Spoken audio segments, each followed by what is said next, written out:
I was sitting on my sofa watching a quiet documentary when my son-in-law stormed in and ripped the cable out of the TV. Enough of this trash.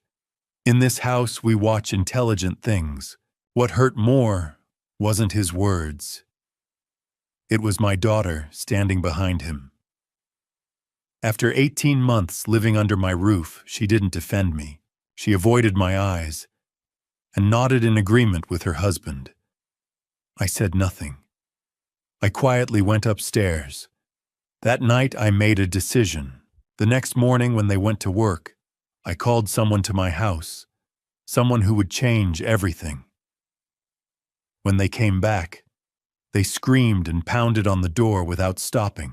Welcome to Family Revenge Stories. Thank you so much for watching this video. Before we continue, let me know in the comments, where are you watching from today? And after you finish this story, please rate this video on a scale from 1 to 10. Your support truly helps me create even better stories for you. Also, please note this story includes fictional elements added for storytelling and learning purposes. Any resemblance to names or places is coincidental, and the message is meant to offer insight. The black cable hanging from the wall was the end of my patience and the beginning of my reckoning. It was October 2025, a Friday afternoon that felt like any other until it wasn't. I'm Joe Brennan, 67 years old, retired investigative journalist, and according to the deed in my filing cabinet, the sole owner of these four walls. Though you wouldn't know it from the way I'd been living, I'd become a ghost in my own home. Seen but not heard. Present but not acknowledged. A piece of furniture that people stepped around on their way to more important things. Catherine, my wife, had been gone 5 years. With her went the last person who'd made this house feel like a home. My daughter Kinsley moved in 18 months ago with her husband Jason, after they lost their apartment. I'd opened my door because that's what fathers do. We protect our children even when they're 38 and married to men we don't particularly like. That Friday afternoon, I was settled in my leather recliner, the one Catherine and I bought back in '98, watching a documentary about World War II campaigns in the Pacific. The autumn light slanted through the windows at that perfect golden angle. I was learning about the Battle of Guadalcanal when I heard the footsteps, Jason's footsteps. Heavy, aggressive, announcing his presence before he appeared. He filled the doorway at 4:30 like a storm cloud. Jason Caldwell, 40 years old, allegedly a real estate agent, though I'd never seen evidence of a single sale. He wore one of those expensive shirts that cost more than my weekly grocery budget. Enough of this garbage, he announced, not asked. This house needs to raise its standards. I looked up from the screen. Excuse me, got this trash you watch all day. He gestured dismissively at the television. It's bringing down the intellectual energy of the entire house. We need to be better than this, Joe. Notice he called me Joe, not Dad, not Mr. Brennan, just Joe, like we were buddies, like he had any right to march into my living room and make demands. It's a documentary about World War II, I said quietly. 42 years of journalism had taught me to keep my voice level when I wanted to shout. Educational programming. It's old men talking about old wars. He crossed the room in 3 strides. We're cultivating a more elevated atmosphere here, more refined. I should have seen it coming. Should have recognized the look in his eyes, that blend of contempt and entitlement I'd seen in dozens of criminals I'd exposed during my career. But this was my home, my sanctuary. Jason reached behind the television and yanked the cable out with one sharp pull.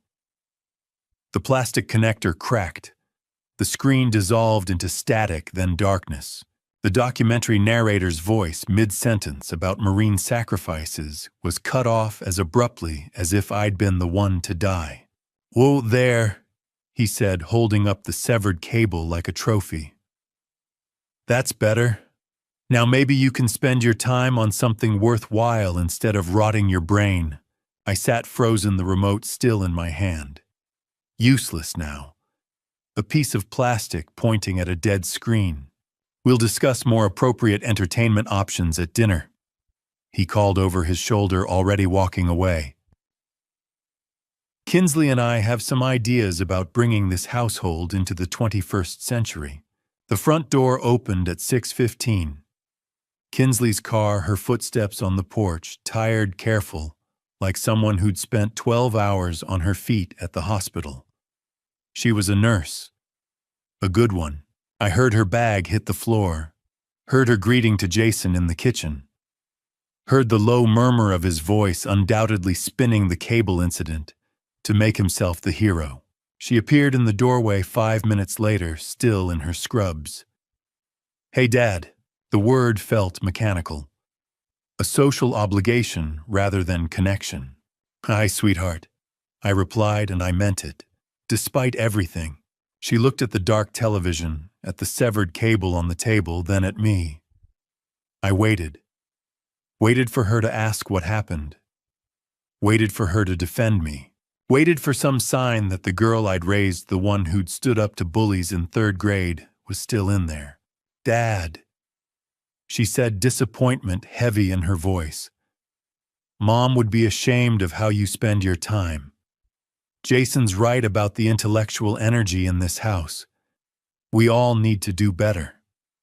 She walked away without waiting for a response. Probably went to congratulate her husband on being brave enough to discipline the old man. I sat there as the autumn light faded to dusk. Sat there as streetlights flickered on. Sat there holding that severed cable in my hands, feeling the broken plastic edges dig into my palm. 7 o'clock came and went. The house filled with sounds of Jason and Kinsley making dinner together, laughing at something on their phones, living their life in my home, as if I was already gone, as if I was just another piece of old furniture waiting to be hauled away. I looked at the cable, black, dead, useless in my hands. Then I looked at the walls around me. The walls Catherine and I had painted. The floor we'd refinished. The windows we'd chosen, the life we'd built. That's when I felt it. A shift inside my chest, like a lock turning. Like something that had been sleeping for 18 months finally waking up. I'd spent 4 decades as an investigative journalist. I'd exposed corrupt politicians, fraudulent corporations, con artists who thought they were smarter than everyone else. I'd built a career on patience documentation and evidence, on knowing when to watch, when to wait, and when to act. For 18 months I'd been watching and waiting. Watching Jason take over my home. Watching Kinsley drift away. Watching myself disappear, one small humiliation at a time. The watching was over. I stood slowly, my knees protesting but holding. I walked to my bedroom, the one room they hadn't claimed, and pulled out a yellow legal pad from my desk drawer, the kind I'd used for every investigation I'd ever conducted. At the top of the page I wrote October 18th, 2025, the cable. Below it, I began listing everything I'd noticed, but been too tired, too sad, too passive to act on. The credit card bills with unfamiliar charges, the whispered phone calls, the way Jason's eyes calculated the value of everything in my house when he thought I wasn't looking. I didn't sleep that night. How could I? Every time I closed my eyes, I saw the cable falling, heard Kinsley's voice defending him. By 11 o'clock, I stopped pretending rest was possible. I lay, staring at the ceiling, listening to the house breathe and settle until a thought cut through the fog with brutal clarity. Stop being a victim. Start being a journalist. The shift felt physical, like flipping a switch that had been untouched for years. Maybe longer. Maybe since Catherine died, and grief softened me, made me passive grateful for scraps of attention from my daughter. Somewhere along the way, I'd traded self-respect for proximity. Tonight that ended. At 11:30, voices drifted through the wall. Jason and Kinsley's bedroom shared it with mine, an arrangement that felt more invasive each day. I couldn't hear words, only the low cadence of his voice and her occasional replies. They were planning something. Probably about me. Probably how to manage the old man now that lines had been drawn. Let them talk. While they planned, I'd move. At midnight, I decided. I slipped from bed, pulled on the flannel robe Catherine gave me our last Christmas, and moved into the hallway in socked feet. The house was dark, except for the thin bar of light beneath their door.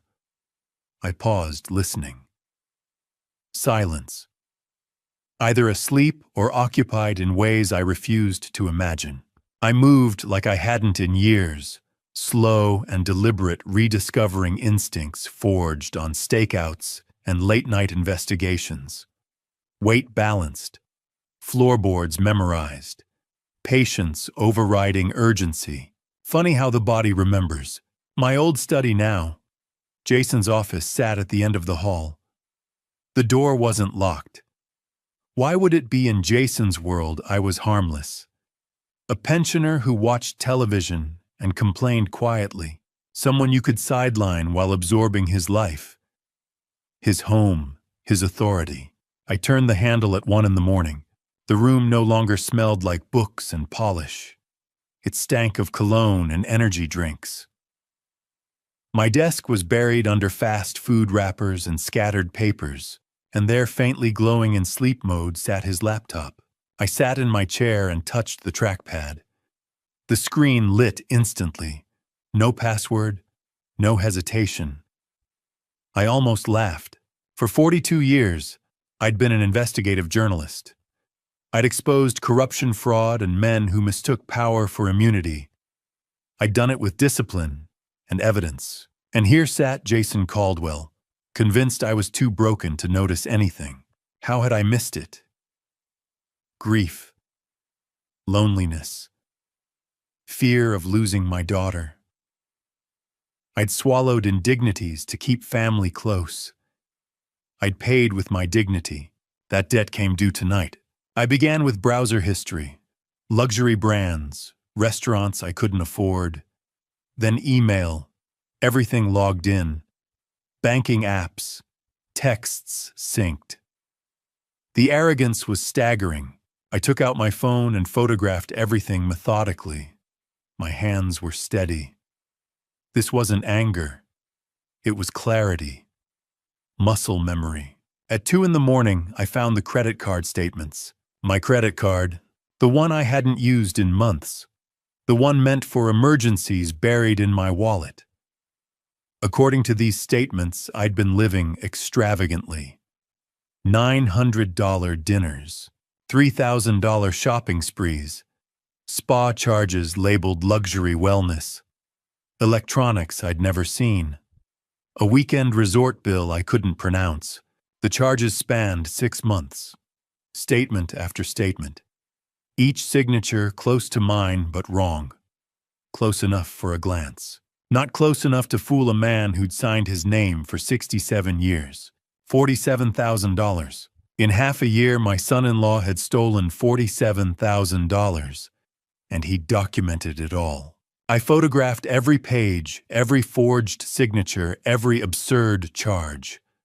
43 images in total. 43 quiet clicks sealing his fate. At 2:20, my blood iced.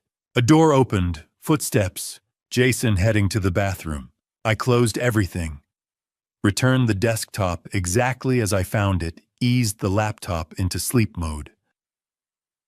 The footsteps approached. I pressed myself against the wall, heart hammering. The bathroom door shut. Water ran. I slipped into the hall and back to my room, moving fast but silent. Behind me, the bathroom door opened again.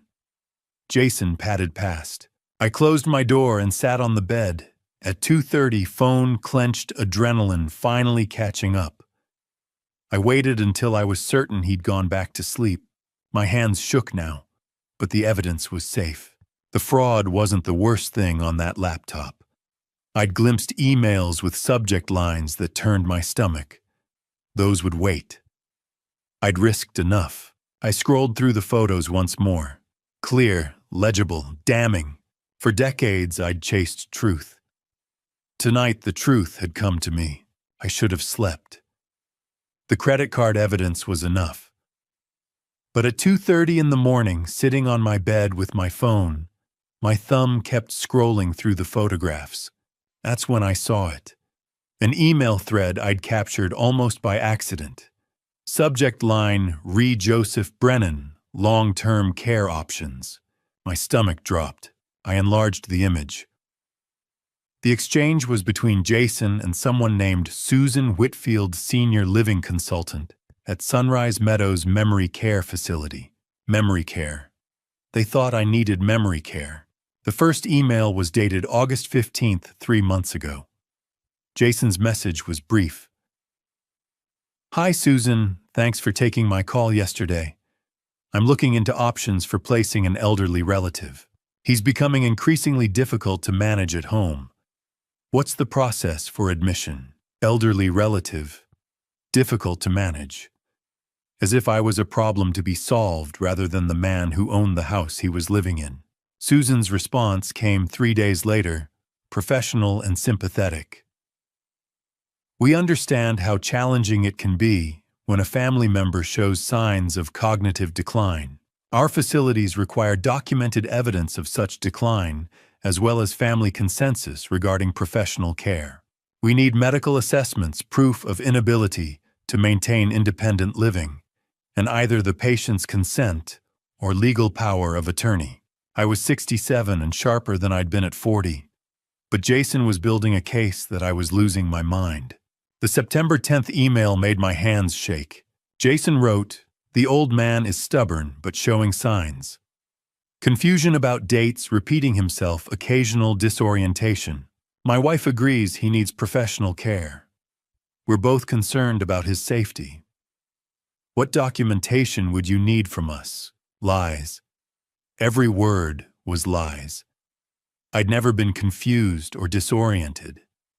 This was pure fabrication to justify warehousing me while he sold my house, and he claimed Kinsley agreed. My daughter, who'd promised at her mother's funeral to always take care of me, had apparently signed off on having me declared incompetent, unless he was lying about that too. Susan's response outlined the roadmap physician's assessment, documenting cognitive decline power of attorney established, while the patient was still competent enough to sign. Then admission paperwork. Jason had been laying groundwork. Probably shopping for a doctor willing to diagnose decline in a healthy man, drafting power of attorney documents for me to sign without reading carefully. The final email, dated September 28th, was the most damning. Jason wrote, "Attached is the brochure and preliminary application with his information. Once Joseph is placed in your care and power of attorney transfers, the house can be sold within 90 days. Property value around $800,000. After facility costs are deducted, that should leave a substantial amount for managing his ongoing care. $800,000. My house, the one Catherine and I bought in '83 for $62,000. The house we'd painted together, where we'd raised Kinsley, where we'd built our life. To Jason, it was just an asset to liquidate, and I was just an obstacle to remove." I zoomed in on the attached PDF, an application form for Sunrise Meadows with my full name typed at the top, Joseph Robert Brennan. Date of birth, Social Security number, all filled in without my knowledge or consent. I looked at Catherine's photo on my nightstand, our 30th anniversary, a year before cancer. She was laughing, eyes bright. "Kate," I whispered. "I wish you were here. You always knew when I was being too soft, too trusting, but she was gone, and I was alone with this mess. I'd let grief and loneliness override my judgment. Let Jason into my home because I couldn't bear separation from Kinsley. I connected my phone to my laptop at 2:45, created a folder, Evidence J. Caldwell, started copying files, phone to hard drive to USB drive, redundancy, multiple backups. Every journalist's first lesson. By 3 o'clock, I had 3 complete copies. 47,000 in fraud. A conspiracy to declare me incompetent and institutionalized. A plan to sell my home while I lived out my years in a facility I'd never agreed to. I held the USB drive, smaller than my thumb but containing enough evidence to destroy Jason's life. Elder abuse, financial exploitation, fraud, conspiracy. The cable wasn't just about television. It was about cutting me off from everything. My autonomy, my home, my dignity. Jason had been erasing me piece by piece, preparing to make me disappear entirely. But he'd made one crucial mistake. He'd looked at a 67-year-old widower and seen weakness. Someone to exploit and discard. He'd missed the part where that man had spent 42 years hunting down people exactly like him. People who thought they were smarter than everyone else. People who thought they could get away with anything. I'd exposed corrupt politicians, fraudulent corporations, con artists. I'd built a career on patience, documentation, evidence. I'd never lost a story. Never let a guilty person walk free when I had proof. The watching was over. The evidence was gathered. Today, since it was technically Saturday morning, the real work would begin. I tucked the USB drive into my desk drawer, set my phone on the charger, and finally lay back down. This time, exhaustion pulled me under almost immediately. Not the fitful sleep of the past 18 months, but the deep rest of someone who knows exactly what battle they're fighting, and exactly how they're going to win. I woke at 5 in the morning without an alarm. 2 hours of sleep should have left me exhausted, but adrenaline is a hell of a drug. I lay there for maybe 30 seconds, staring at the ceiling, before the weight of what I'd discovered came rushing back. $47,000. A nursing home conspiracy. My own daughter potentially complicit. I got up. My desk was exactly where I'd left it. The USB drive sitting next to Catherine's wedding photo like a talisman. I pulled out a fresh legal pad, the old-fashioned kind, yellow paper and green lines, and uncapped a pen. Some things don't change. Even in the age of laptops and smartphones, I still thought better with pen and paper. At the top of the page, I wrote October 19th, 2025, battle plan. Below it, a list: locksmith, lawyer, bank, evidence organization, exit strategy. Each item represented a step toward reclaiming my life. Each one would require precision timing and the kind of strategic thinking I'd honed over 4 decades of investigative journalism. This wasn't just about gathering evidence anymore. This was about deployment, about knowing exactly when and how to use what I'd found. I stared at the list, particularly at lawyer. I needed someone I could trust absolutely. Someone who knew me well enough to believe this story without questioning my competence. Someone who wouldn't look at a 67-year-old man claiming his son-in-law was trying to institutionalize him and wonder if maybe the old guy really was losing it. There was only one name that made sense. At 5:30, I picked up my phone and dialed a number I'd known by heart for 40 years. Charles Norton answered on the 3rd ring, his voice rough with sleep. "This better be good. Do you know what time it is?" "Charles, it's Joe Brennan. I need your help." The irritation vanished from his voice immediately. Charles and I went back to 1985, when we'd both been younger and stupider working together to expose a city councilman taking kickbacks from construction companies. He'd been the legal expert who helped me navigate the complexities of proving corruption. I'd been the journalist who knew how to find the dirt and make it stick. We'd made a hell of a team. She was, "What's wrong? Are you okay?" "I'm fine, physically anyway. But I need a lawyer, Charles. It's about elder abuse." I paused, let the weight of it settle. And I'm the victim. Silence on the other end. Then, you're serious. Completely serious. In my own home. Jesus, Joe. I heard movement, probably him sitting up in bed. Tell me what's happening. So I did. Kept it brief, hitting the main points. Jason and Kinsley living with me for 18 months. The cable incident yesterday.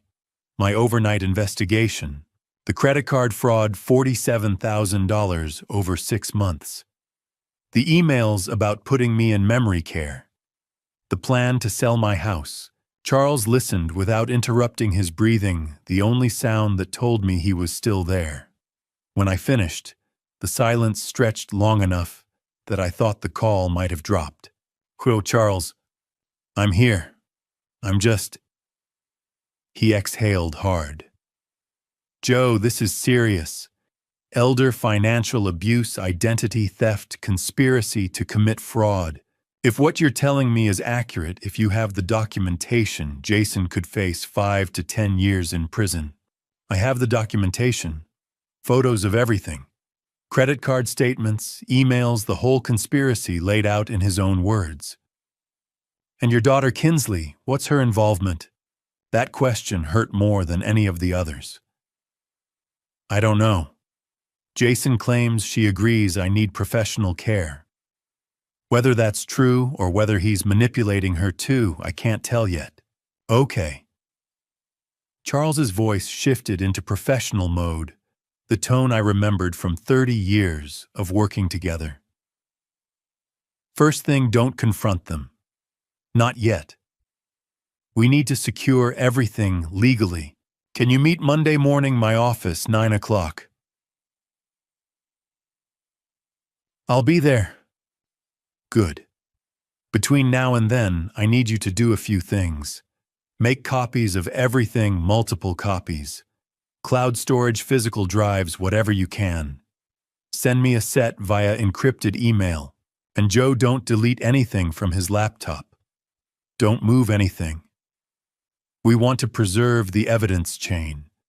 Already ahead of you on the copies. Cloud laptop, USB drive." I heard him smile through the phone. "Still got those investigative instincts. Good. We're going to need them." After we hung up, I spent the next hour creating additional backups.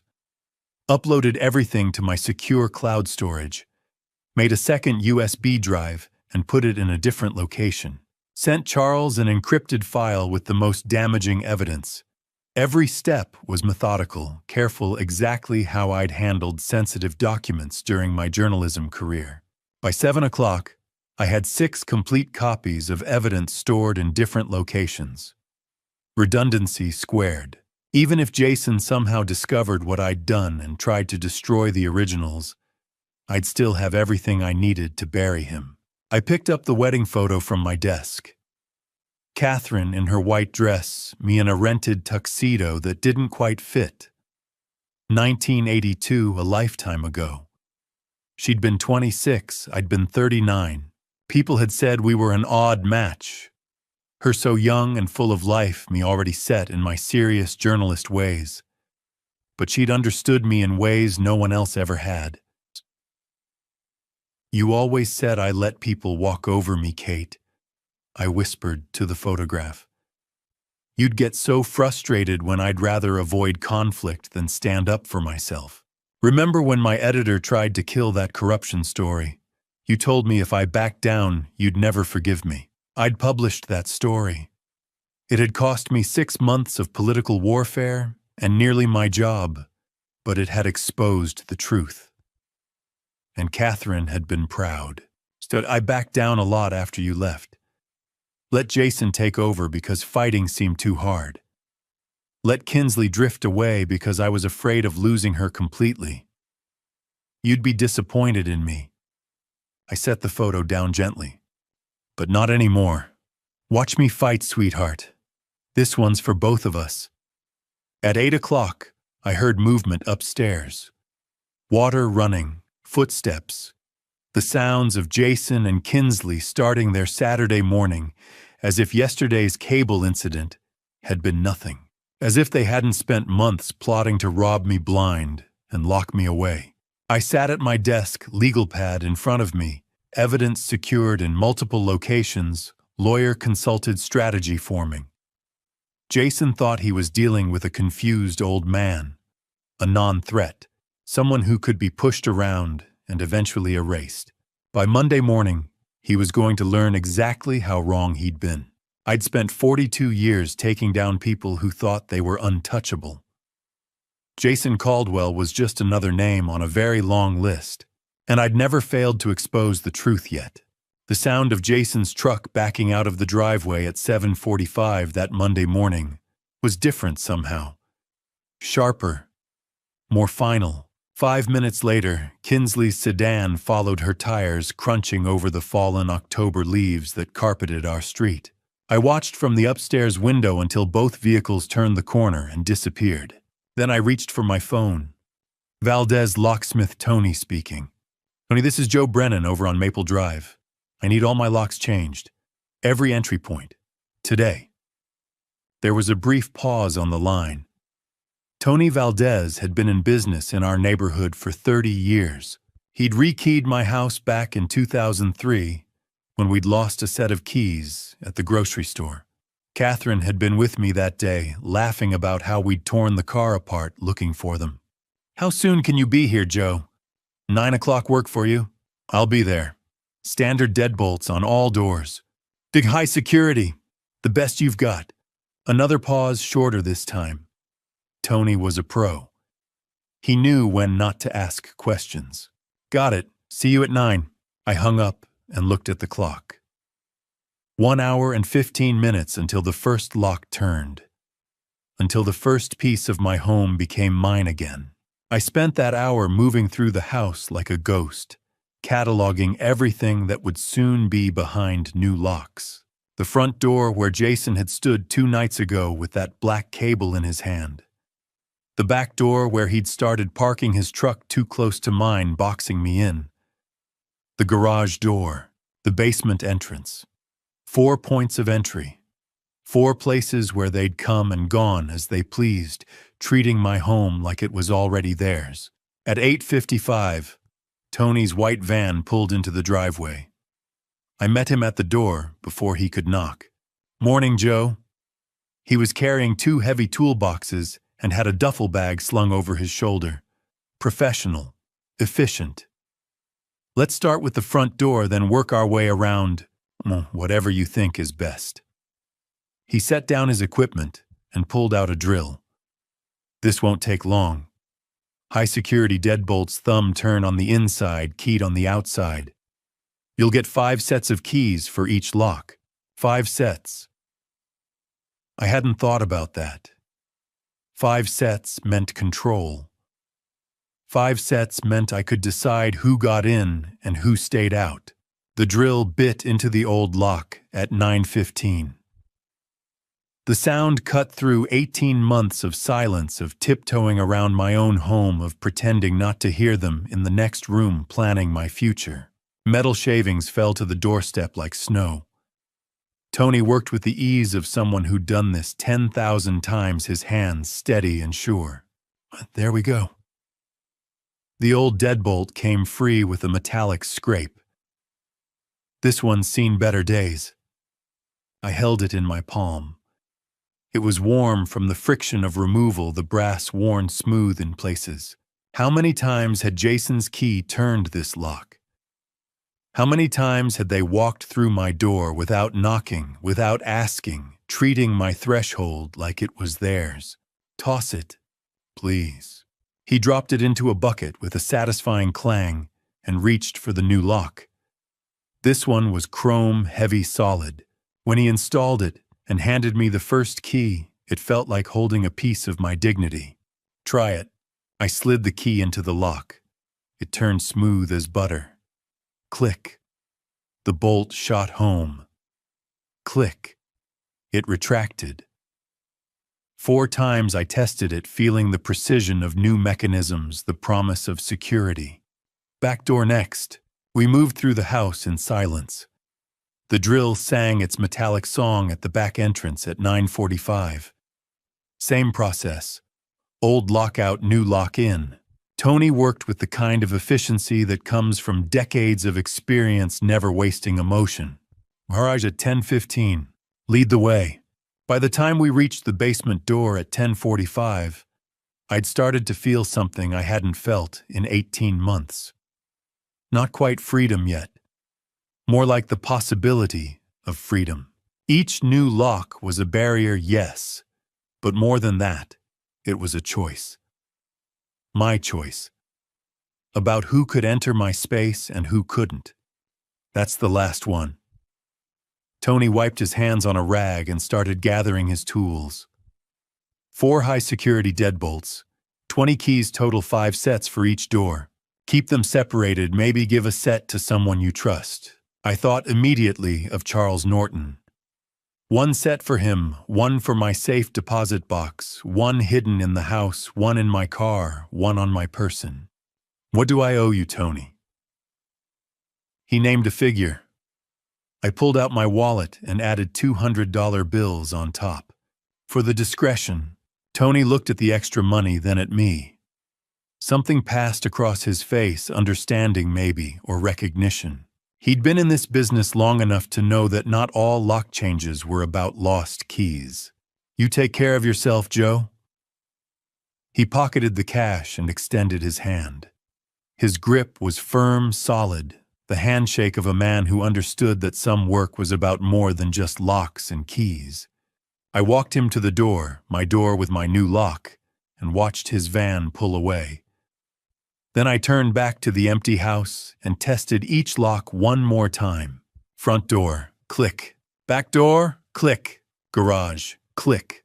Basement, click. 4 locks, 20 keys. And for the first time in 18 months, I smiled. By 11:30, Tony's van had disappeared down Maple Drive, and I had 4 new keys in my pocket, 1 for each lock he'd installed. But keeping Jason and Kinsley out physically was only half the battle. Keeping them out legally required something else, something every investigative journalist knows how to build a war room. I stood in my bedroom doorway and looked at the space with fresh eyes. For 18 months, this room had been my sanctuary. Now it was going to become something Catherine would have recognized from the old days, when I'd bring home a story that needed unraveling. The desk came first. I cleared everything off: lamp, library books, the framed photo of Catherine and me at Niagara Falls. Everything went to the dresser. The desk surface needed to be empty, ready for organization. Then I pulled out the yellow legal pad where I'd started taking notes Friday night. The credit card statements I'd photographed. The screenshots of emails between Jason and Susan Whitfield. 43 photos total, all backed up in 6 locations. Time to make them tell a story. I'd spent 42 years at the Chicago Tribune making evidence speak. This was no different, just more personal. I started with the wall above my desk. 18 months of my life reduced to a timeline written on sticky notes. April 2024, Jason and Kinsley move in. Temporary, they'd said. June 2024, first irregular charge, $890 at a steakhouse. August 2024, Jason starts talking about how I'm wasting money on utilities. October 2024, I catch him going through my mail. He laughs it off.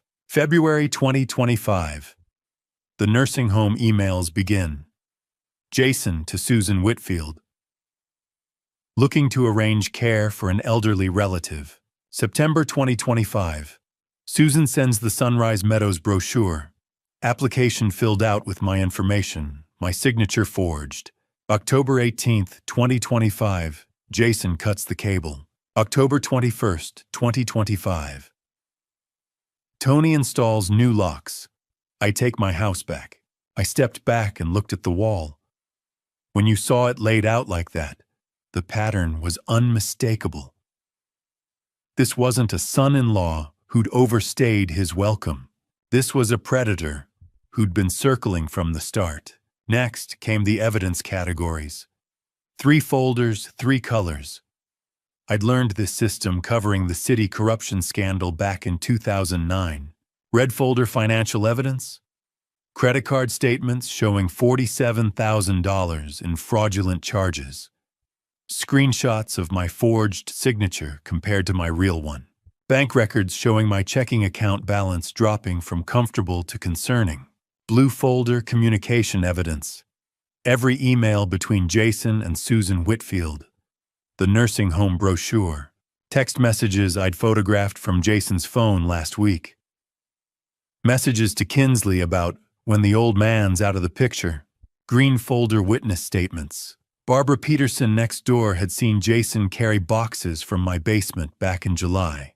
Arthur Coleman, 3 doors down, had heard Jason on the phone talking about property values. Karen Phillips across the street had noticed I'd stopped waving hello around, the same time Jason started answering my doorbell. The folders went on the desk, left to right. Beginning, middle, end. At 11:45, I picked up my phone and dialed a number I hadn't called in 6 months. Stephen Hughes. Steve, it's Joe Brennan. Silence.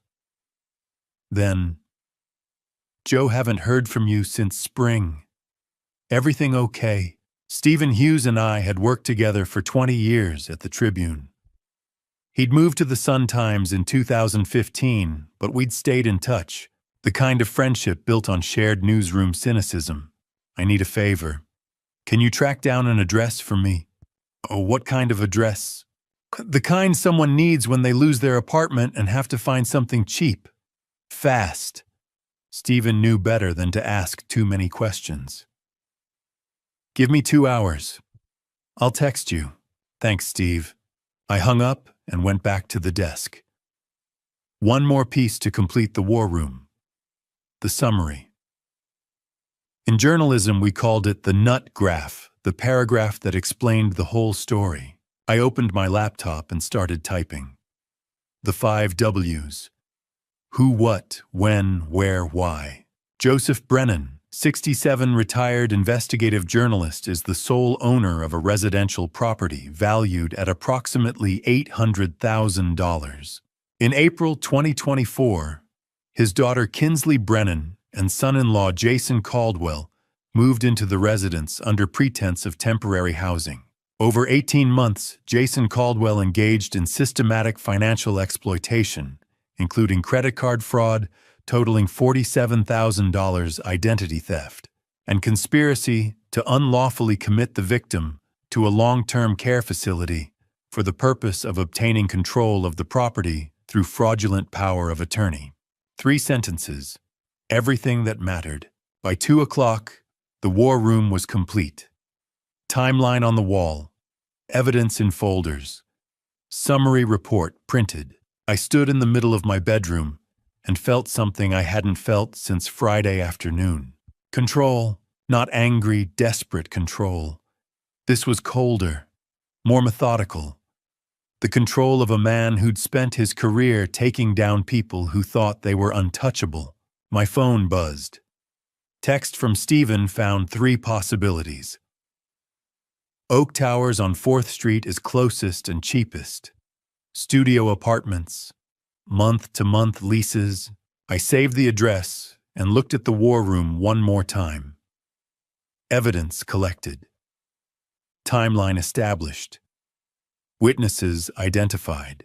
The war room was ready. The evidence was sorted. Now came the part every journalist understands: proof means nothing if you don't act. Untouched facts are just paper in a folder.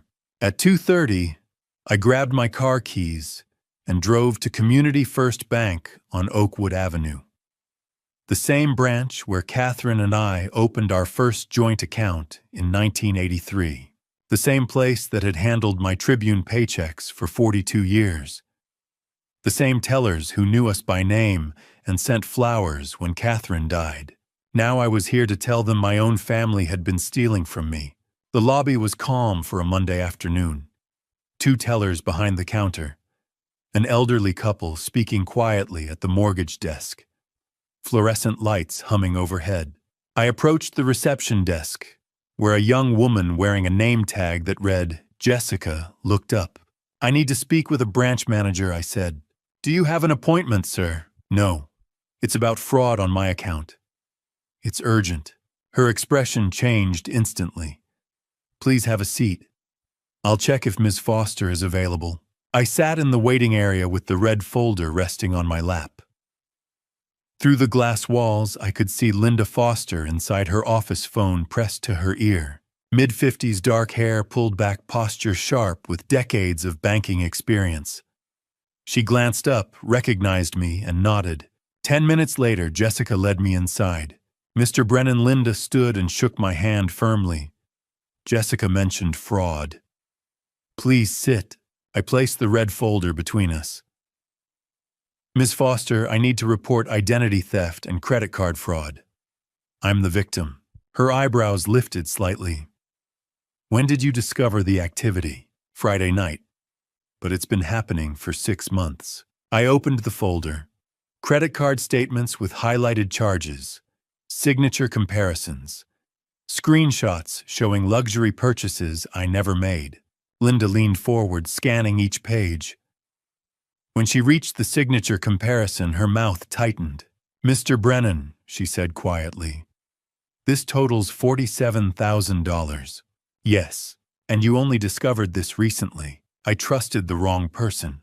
She looked at me, and I recognized that look the moment when a professional realizes this isn't a minor issue. Who did this? My son-in-law.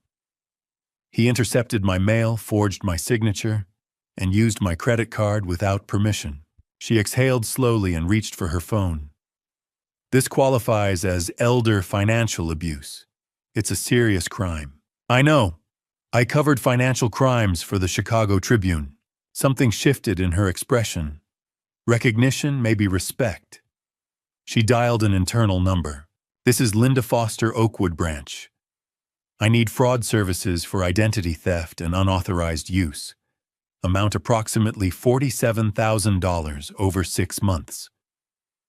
She listened. Yes, I'll hold. While waiting, she pulled up my account history. I watched her scroll through transaction after transaction. Steakhouses I'd never visited. Boutiques I'd never entered. A luxury hotel stay while I'd been home watching documentaries. Yes, I'm here, she said into the phone. Account number. She read it aloud. Freeze all cards immediately. Initiate disputes on all flagged charges. The customer is present with documentation. Understood. She ended the call and faced me.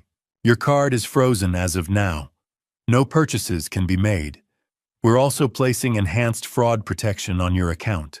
Any transaction over $50 will require voice verification directly from you. Good.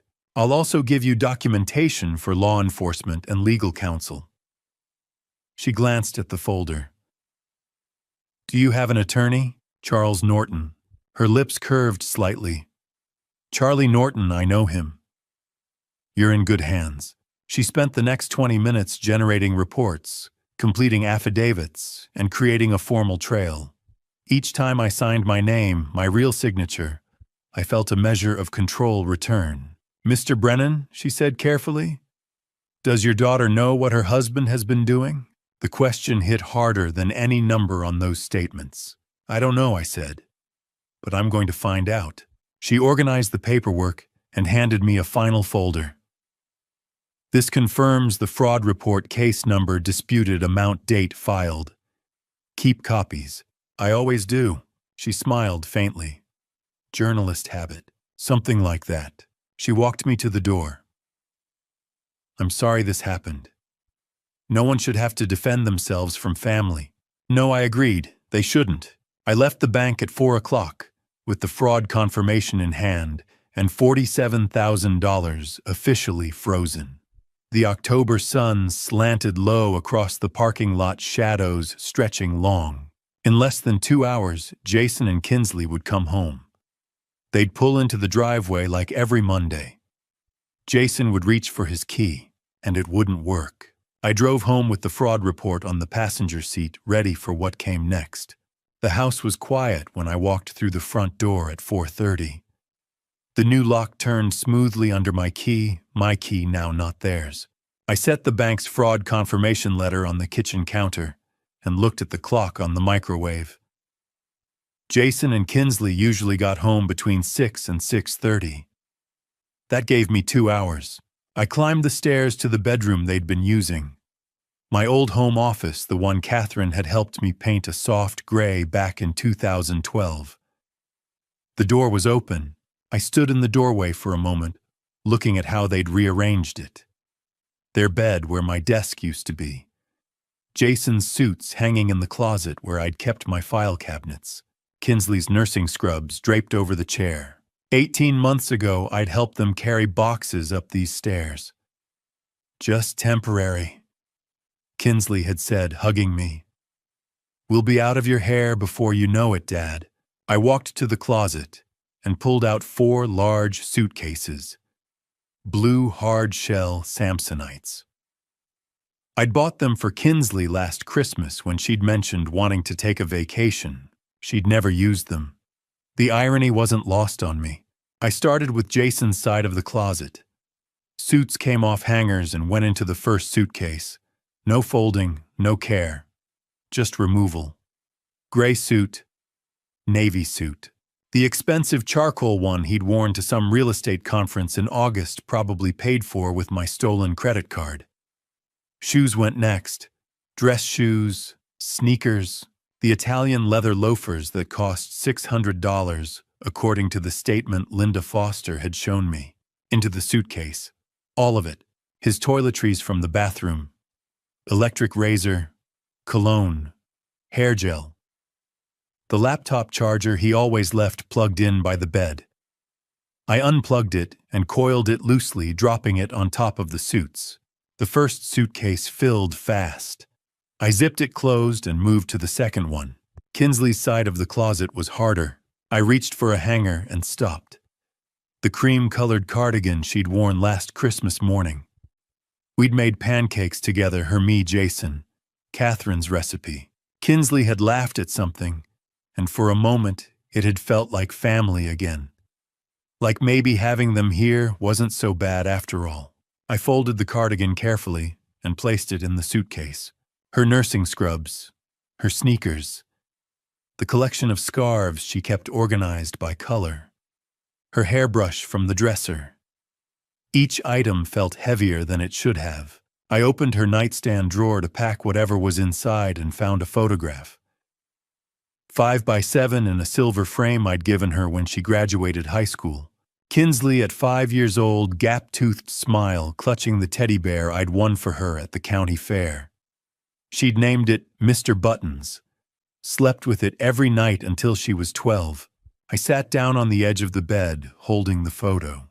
I'd helped her pack for college in 2007, driven her to Northwestern with a trunk full of dreams and new bed sheets, watched her walk into the dorm with that same gap-toothed confidence, ready to become a nurse and help people.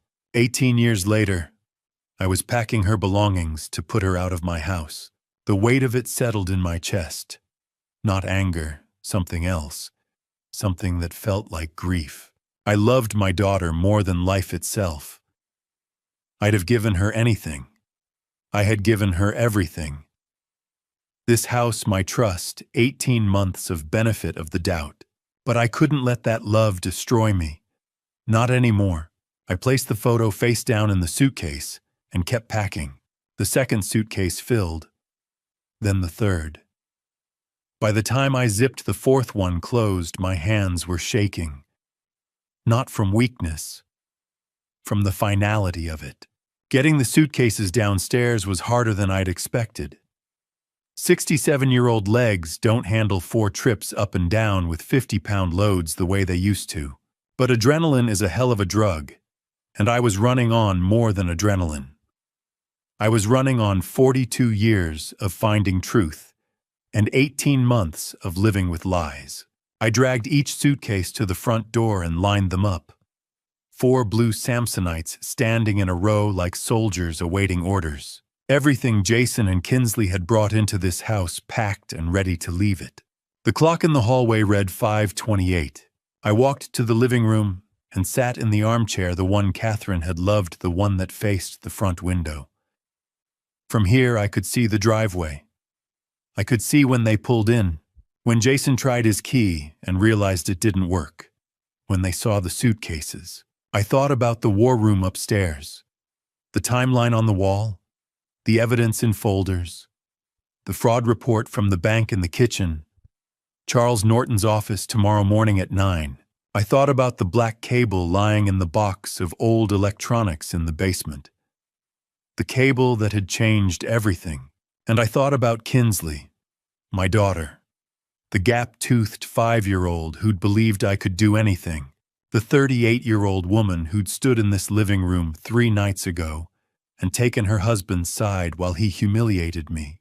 Did she know? Had she known about the credit cards? The nursing home plan? Or had Jason played her the same way he'd played me? I didn't know. But in less than an hour, I was going to find out. The house settled around me. The refrigerator hummed.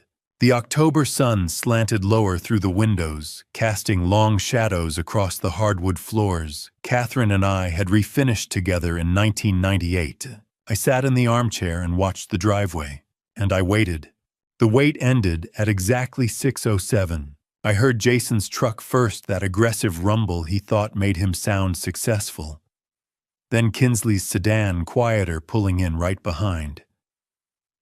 I didn't move from the armchair. I just listened. Car doors. 2 of them. One slam, one soft close. Footsteps on the front walk. The scrape of shoes on the welcome mat Catherine had picked out at Target back in 2016. The mat that said "Home Sweet Home" in careful cursive. Then the sound I'd been waiting for. Metal on metal. A key sliding into a lock that no longer recognized it. Scraping, jiggling, a confused grunt. What the? Jason's voice muffled through the door. Key's not working. Must be stuck or something. Let me try. Kinsley's voice. Softer. Still trusting that there was a simple explanation. More scraping, more jiggling. The doorknob rattled. That's weird. Mine's not working either. I sat perfectly still in Catherine's chair. Through the front window, I could see their shadows on the porch. Jason bent over the lock. Kinsley standing behind him, her purse still on her shoulder. This doesn't make any sense. Jason's voice had changed. Sharper now. Suspicion creeping in. Joe, you in there? I didn't answer. The doorknob shook harder. Metal grinding against metal. I'm Joe if this is some kind of joke. Maybe he's not home, Kinsley said. Maybe there's something wrong with the lock. We should call a locksmith. His car's in the driveway, Kins. He's home. Through the window, I watched Jason straighten up. Watched him look at Kinsley. Watched the moment when confusion started turning into something else. Come on. His shadow moved away from the door. Back entrance. I listened to their footsteps circle the house. Listened to them disappear around the corner. At 6:12, I heard them at the back door. The same sounds, key, lock, failure, frustration. At 6:15, the garage door. Jason's voice carried through the walls. What the hell is going on? At 6:18, I heard them at the basement window. The one that stuck in humid weather. The one Jason had jimmied open last summer when I'd locked myself out working in the garden. It didn't open now. Tony Valdez had been thorough. The footsteps came back around to the front. Faster this time. Heavier. Then the pounding started. Shtukyu. Jason's fist hit the door 3 times. Hard enough to rattle the frame. I know you're in there, open the door. I stayed seated. Kept my breathing steady. Kept my eyes on the window where I could see him red-faced. Now Ty loosened one hand, braced against the door frame, while the other hammered. Jason. Kinsley's voice was worried now. Actually worried. Jason calmed down. Maybe something's wrong. Maybe Dad's hurt or... Something's wrong, all right. Another 3 pounds on the door. That old bastard changed the locks. Silence. I watched Kinsley's shadow go still. What? The locks, Kinsley. He changed the goddamn locks. That's why our keys don't work. But why would he do that? How the hell should I know? Maybe he's finally lost it. Maybe we need to call someone. Have him evaluated. Joe. More pounding. The door shook in its frame. Open this door right now! Across the street, I saw movement in Barbara Peterson's window. The curtain pulled aside just an inch. Barb's face pale in the evening light, watching. Good. Witnesses mattered. You can't just lock us out. Jason was shouting now, full volume, the kind of shouting that carried down suburban streets on quiet October evenings. This is my house too, I live here. Jason, please. Kinsley's voice was small, scared. Not of me, I realized. Of him. Of whatever was happening that she didn't understand yet. Open the goddamn door. The pounding intensified. Both fists now. The kind of noise that would have the neighbors calling the police if I let it go on much longer. I looked at the clock on the mantel. 6:19. 12 minutes since they'd arrived. 12 minutes of escalation. Of Jason revealing exactly who he was when things didn't go his way. I stood up slowly. My knees protested too much time sitting, too much adrenaline wearing off. I walked past the 4 blue suitcases lined up like soldiers, past the kitchen where the fraud report still sat on the counter, into the front hallway where the pounding was loud enough to hurt my ears. Through the peephole I could see Jason, face red, veins in his neck standing out, fist raised for another round of hammering. Behind him, Kinsley, hands pressed to her mouth, eyes wide. My daughter, 38 years old, and looking like she had at 5, scared, confused, needing someone to explain what was happening. I unlocked the deadbolt, the new one, the one that had cost me $240 and Tony Valdez's discretion. Then I opened the door. I opened the door exactly 6 inches. Just enough for them to see my face, not enough to step inside. The security chain stretched tight between us, a visible boundary they had crossed and could not undo. Jason's eyes dropped to the chain, then snapped back to me. Shock flickered into confusion, then hardened into rage. Can I help you? My voice was calm, steady. The voice I used in interview rooms when I needed someone to talk themselves into the truth. Help us. Jason's face flushed red. What did you do to the locks? What the hell is wrong with you? This is my house. Actually, Jason, you may want to check the deed. This is my house, my name. Mortgage paid off in 2008. You were a guest. Past tense. Dad, Kinsley's voice cracked. Dad, what's going on? Why can't we get in? I looked at my daughter through that narrow opening. Her mascara was slightly smudged, her eyes tired and frightened. She looked 38 years old and suddenly very young, because I said. I know about the credit card, $47,000 stolen from me. I know about the nursing home plan. I know everything. The words settled heavily between us. Jason shoved the door. The chain held. You're insane, he shouted. You're senile. You don't know what you're talking about. I reached behind me and picked up the credit card statement I'd printed at the bank. I held it to the gap. Forged signature. The fraud department confirmed it.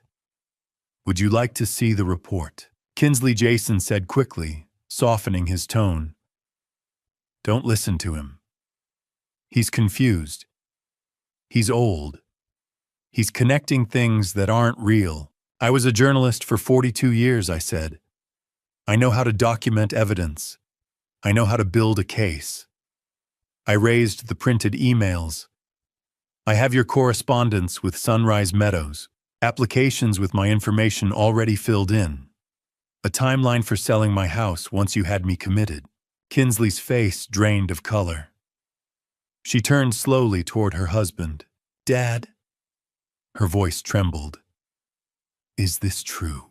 Of course it's not. Jason snapped, gripping her arm. Not violently, not yet, but possessively. He's paranoid. This is exactly why we were trying to get him help. Then explain this, I said, sliding one email through the gap. It fluttered onto the porch. Kinsley picked it up. Her eyes moved across the page. Her breathing changed. Jason, she said quietly, this is your email. This is real. Kinsley let me explain. You were going to put my father in a nursing home. Her voice rose. You were going to sell his house without telling me. It wasn't like that. Then what was it like? Jason turned back to me. The mask cracked completely. This is your fault, he hissed. You're stubborn. You can't live alone. You need care. We were trying to help you by stealing $47,000. That money was going to be ours anyway. When you died, when the house sold, we were just speeding things up. Silence fell. Kinsley stared at him. What did you just say? Jason froze. He knew what he'd done. The truth was out raw and irreversible. You don't understand, he said desperately. This house is worth $800,000. $800,000. And it's wasted on one old man. He lunged. The chain caught him. The door frame rattled. I stepped back but held my ground. I suggest you step away, I said calmly. Barbara Peterson across the street is watching, and assault is a crime. Jason backed off, chest heaving. His hands shook with restrained fury. He pulled out his phone. Fine. I'm calling the police, reporting elder abuse. You're not competent. Please do, I said. I have the fraud report, the forged signatures, the emails, and a meeting with my attorney tomorrow morning. Charles Norton. His finger hovered over the screen. You're bluffing. I spent 42 years calling bluffs, Jason. I don't bluff. Behind him, Kinsley had collapsed onto the porch steps, the email clutched in her hands. Her shoulders shook. Kinsley, I said gently. Did you know about the card about the nursing home? She looked up at me through the gap eyes, red and wet. No, she whispered. I swear I didn't know. I believed her. Jason lowered the phone. You can't do this, he said. We have rights. You don't, I replied. You're not on the deed. Your belongings are packed. 4 suitcases. You can collect them now. Where are we supposed to go? I don't know, I said. But you should have thought about that earlier. Jason stared at me, hatred naked in his eyes. This isn't over. Yes, I said softly, it is. I closed the door, turned the deadbolt, heard it lock, and through the wood and steel I heard my daughter begin to cry. Red and blue lights washed across the front of my house at 6:45. 2 police cruisers pulling up to the curb with that deliberate slowness that says we're here, everyone pay attention. I watched through the living room window as the lights painted the October evening in strobing colors. Across the street, Barbara Peterson's front door opened. 2 houses down, Karen Phillips stepped onto her porch. Arthur Coleman appeared at his mailbox, not bothering to pretend he wasn't staring. The cavalry Jason had called. Or maybe the witnesses I needed. 2 officers emerged from the cruisers. The first was mid-40s, solid build, the kind of presence that came from 20 years on the job. His nameplate read, Reynolds. The second was younger, early 30s, maybe following Reynolds's lead.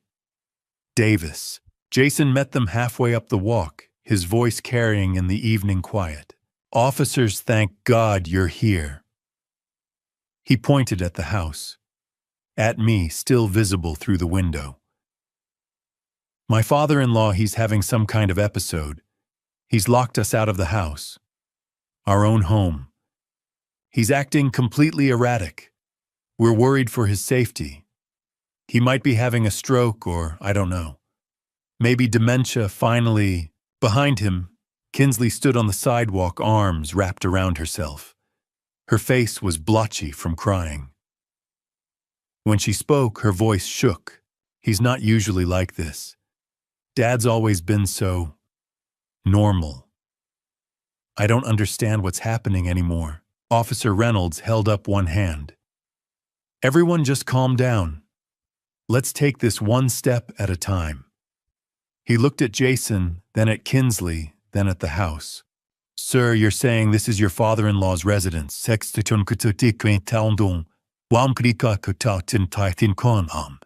Yes, but we've been living here for 18 months.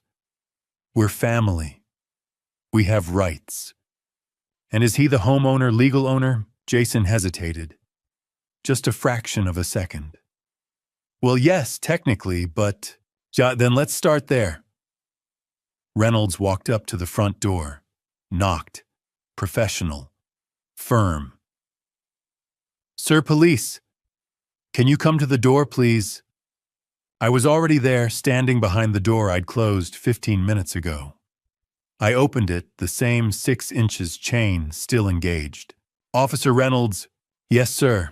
Are you the homeowner? I am. Joseph Brennan, sole owner. Paid off the mortgage in 2008. Reynolds nodded slowly. His eyes took in the chain, the 6-inch gap, my calm demeanor. Mr. Brennan, your son-in-law called us. He says you've locked them out. He's concerned about your mental state. Officer, I'm a retired investigative journalist. I worked for the Chicago Tribune for 42 years. My mental state is fine. What's not fine is the $47,000 they stole from me. I paused. Could I show you something inside just you? Reynolds glanced back at Jason and Kinsley, then at his partner. Mr. Caldwell, Mrs. Brennan, please wait here with Officer Davis. I'm going inside to speak with Mr. Brennan. But that's you can't just... Jason started. Sir, this is his property. If he invites me in, I'm going in. Please wait here. I unhooked the chain and opened the door. Reynolds stepped through. I closed it behind him, leaving Jason's protests muffled on the other side. In the living room, I'd already set up everything on the coffee table. Like a journalist presenting a story. Like a man who'd spent 4 decades building cases. Officer, this is the property deed. My name only. This is my paid-off mortgage statement from 2008. I laid them out. These are credit card statements showing $47,000 in fraudulent charges over the past 6 months. These are signature comparisons, mine versus the forgeries. These are emails between my son-in-law and a nursing home consultant planning to have me committed so they could sell my house. Reynolds pulled out a small flashlight and examined each document. Took his time. 5 full minutes of careful review. Finally, he looked up. Mr. Brennan, what you're describing is elder financial abuse, identity theft, potentially conspiracy to commit fraud. You have every right to refuse them entry to your home. In fact, given this evidence, I'd advise it. I just want my house back, officer, and I want them held accountable. I'll need to file a report. You should contact an attorney. He paused, noticing Charles Norton's business card on the table. I see you already have. That's good. That's very good. He made notes in a small pad. Photographed several of the documents with his phone camera. When he was satisfied, he stood. Mr. Brennan, you're the victim here. Not them. Don't let anyone tell you different. We walked back to the front door together. When Reynolds opened it and stepped out, Officer Davis was standing with Jason and Kinsley exactly where they'd been left. Neighbors still watching from porches and doorways. The blue and red lights still painting everything in alternating colors. Reynolds walked down the porch steps and faced them. Mr. Caldwell, Mrs. Brennan, I've reviewed the situation. This property belongs to Joseph Brennan. He has provided documentation of financial crimes committed against him. You are not legal residents of this property. You need to leave. Now. Jason's face went red. This is absolutely insane. We live here. That old man is making things up. He's confused. Sir, I've seen the documents, bank statements, forged signatures, email correspondence about nursing home placement without his knowledge or consent. If you don't leave this property voluntarily in the next 5 minutes, I will arrest you for unlawful trespass and potentially for the crimes Mr. Brennan has documented. You can't be serious. I'm very serious, Mr. Caldwell. Officer Davis cleared his throat. Officers, there are 4 suitcases by the front door. Looks like Mr. Brennan has already packed their belongings. Reynolds glanced at me. I nodded. But then I suggest you collect them and leave. Now. The humiliation of it must have been excruciating. Jason Caldwell, who'd walked these streets for 18 months like he owned them now, forced to carry suitcases to his truck under the eyes of Barbara Peterson, Karen Phillips, Arthur Coleman, and half the block. He grabbed 2 suitcases. Didn't look at me, didn't look at the neighbors, just stormed to his truck with that aggressive stride that didn't quite hide the rage shaking his shoulders. Kinsley stood frozen on the sidewalk staring at the other 2 suitcases. Then she looked up at me, still standing in the doorway. Dad, 1 word. That's all she said. 1 word that contained 18 months of history and 38 years of being my daughter and the weight of realizing she'd chosen the wrong side. I didn't respond. Couldn't. The words were tangled somewhere between my heart and my throat, trapped by everything I wanted to say and everything I couldn't. She picked up the other 2 suitcases, walked to Jason's truck, loaded them in the back without looking at him either. They got in. Engine started. Jason backed out of the driveway, my driveway, for the last time. The truck rolled down Maple Drive, taillights getting smaller, turning the corner, disappearing. Officer Reynolds approached me where I still stood in the doorway. Mr. Brennan, you did the right thing. I know it doesn't feel like it right now, but you protected yourself. That matters. Yeah, thank you, officer. File that report with your attorney. Prosecute if you can. People like that, they don't stop until someone makes them. He handed me a card with his report number on it. Then he and Officer Davis got back in their cruisers and drove away, taking the blue and red lights with them. The street went dark again. Normal suburban October evening dark. Slowly, the neighbors went back inside. Barb Peterson last lingering on her porch, catching my eye. She nodded once. Just once. Then she went in too. I stood in my doorway, my house, my lock, my key, and looked at the empty driveway. 7:15 on a Monday night. 18 months of invasion ended in 30 minutes. I went inside and closed the door. By 8 o'clock, the street had gone quiet again. The neighbors had retreated indoors, though I was certain phones were ringing behind drawn curtains, voices replaying what they just witnessed. The police cruisers were gone. The red and blue lights had faded into memory, and I was alone, truly alone for the first time in 18 months. I closed the door, my lock, my house, and leaned back against it. I stood there with my eyes closed, drawing in a slow, careful breath, the kind I hadn't been able to take since April of 2024. The silence felt different.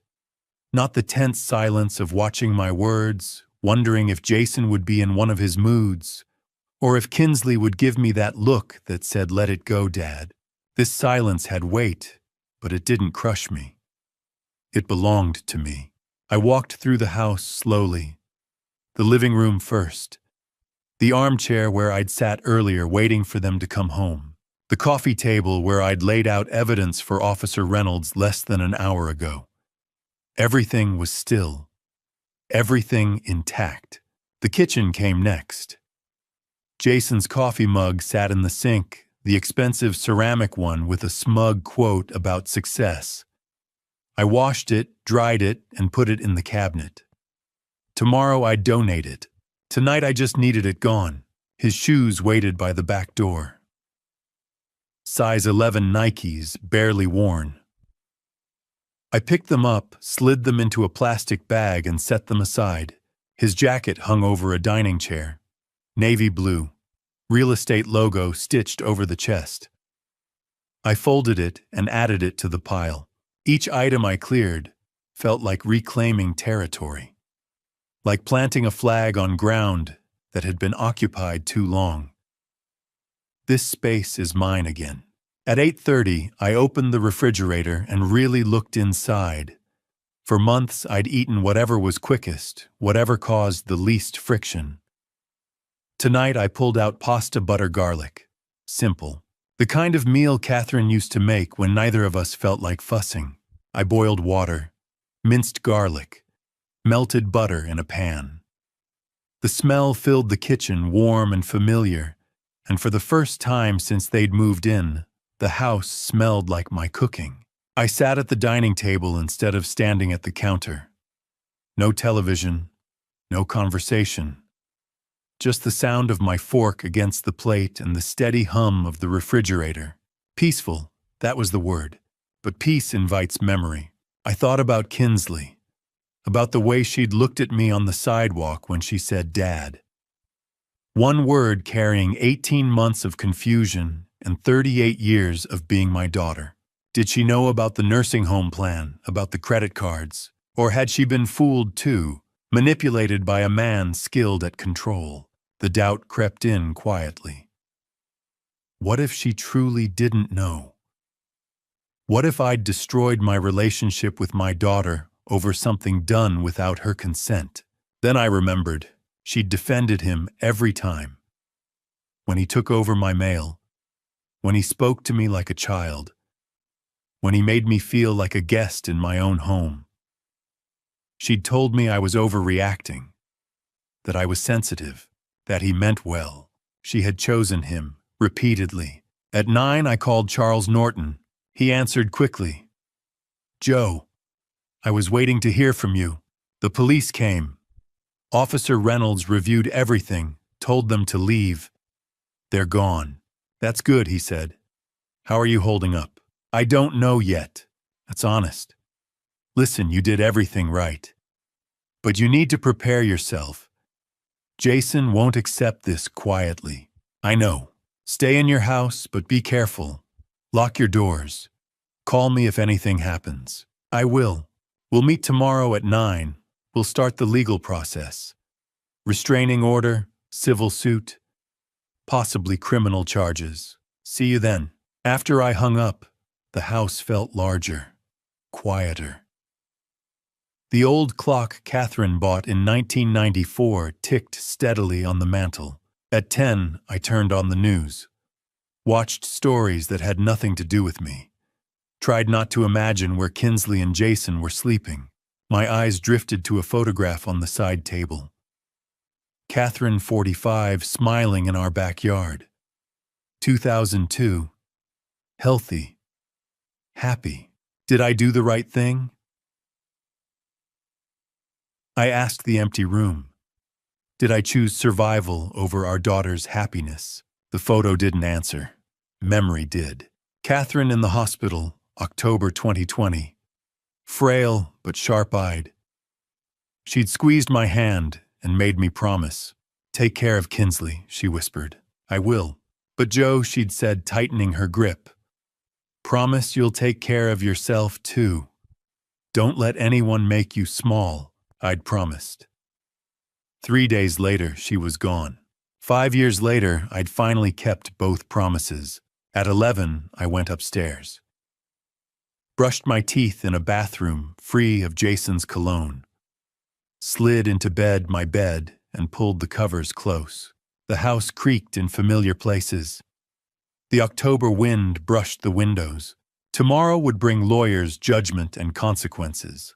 But tonight I was just tired. 3 days passed in a strange kind of limbo. On Tuesday, I met Charles at his office and signed paperwork. Restraining order petition.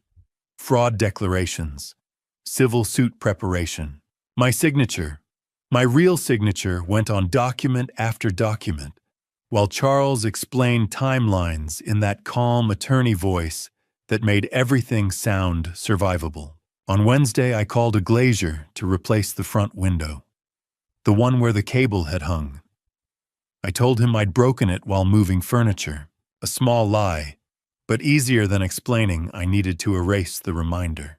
I called Kinsley twice that day, both times voicemail. I didn't leave messages. I had no words that wouldn't sound like accusations or apologies for surviving. By Thursday morning, worry had teeth. It gnawed through breakfast, through my second cup of coffee, through the news I wasn't really watching. So I did what I'd done for 42 years. I investigated. At 9, I called Stephen Hughes. Joe was hoping you'd call. I got what you asked for. That was fast. Old habits. Papers rustled. There's a place called Oak Towers on the east side. Studios weekly rent, no questions. If someone needed somewhere cheap and immediate, that's where they'd go. Address. A pause. Joe. Are you tracking someone? My daughter, I said. And I know how that sounds. Christ. More rustling. 1247 Oak Street. Apartment 3B. Lease signed Monday night. Name on it is Jason Caldwell. Not Kinsley, just him. Joe, what's going on? Soon. And Steve, thank you. Be careful. I hung up and stared at the address on my yellow pad. My daughter was living somewhere that rented by the week. By 2, I was parked across from Oak Towers. 4 stories of faded brick, rusted fire escapes, bars on windows, graffiti on the entrance, a liquor store on one corner, check cashing on the other. This was where Kinsley slept after 12-hour nursing shifts, because I'd thrown her out, or because Jason had stolen $47,000 and destroyed their life. The distinction mattered. I watched for an hour. A woman with 2 kids struggling with groceries, an old man smoking, a teenager who looked hollow-eyed and lost. At 3, the door opened and Jason walked out. Even from across the street, I could tell he was drunk. Middle of the afternoon, swaying, fumbling with his keys. He dropped them, laughed, picked them up, finally got into his truck. Part of me wanted to follow him, document the behavior, build another file. But this wasn't journalism anymore. This was obsession. I watched his truck pull away, weaving slightly. Then I drove the opposite direction. At 4, I stopped at Barbara Peterson's house. She answered wearing gardening gloves. Joe, you holding up? I am. I need a favor. I handed her a card with my number. If Kinsley comes by looking for me, give her this. Tell her I'm always here if she needs me. Exactly that. Barbara's expression softened. We all saw what happened Monday. The police. Everything. You did the right thing. Did I? Joe, we've lived here 30 years. We know who you are. Don't doubt yourself now. I nodded and left before I said something I couldn't take back. At 6, Charles called while I made dinner I wasn't hungry for. Restraining order hearing is next Thursday. Police officially opened the fraud investigation. Civil suit will be filed early November. That's good. One more thing.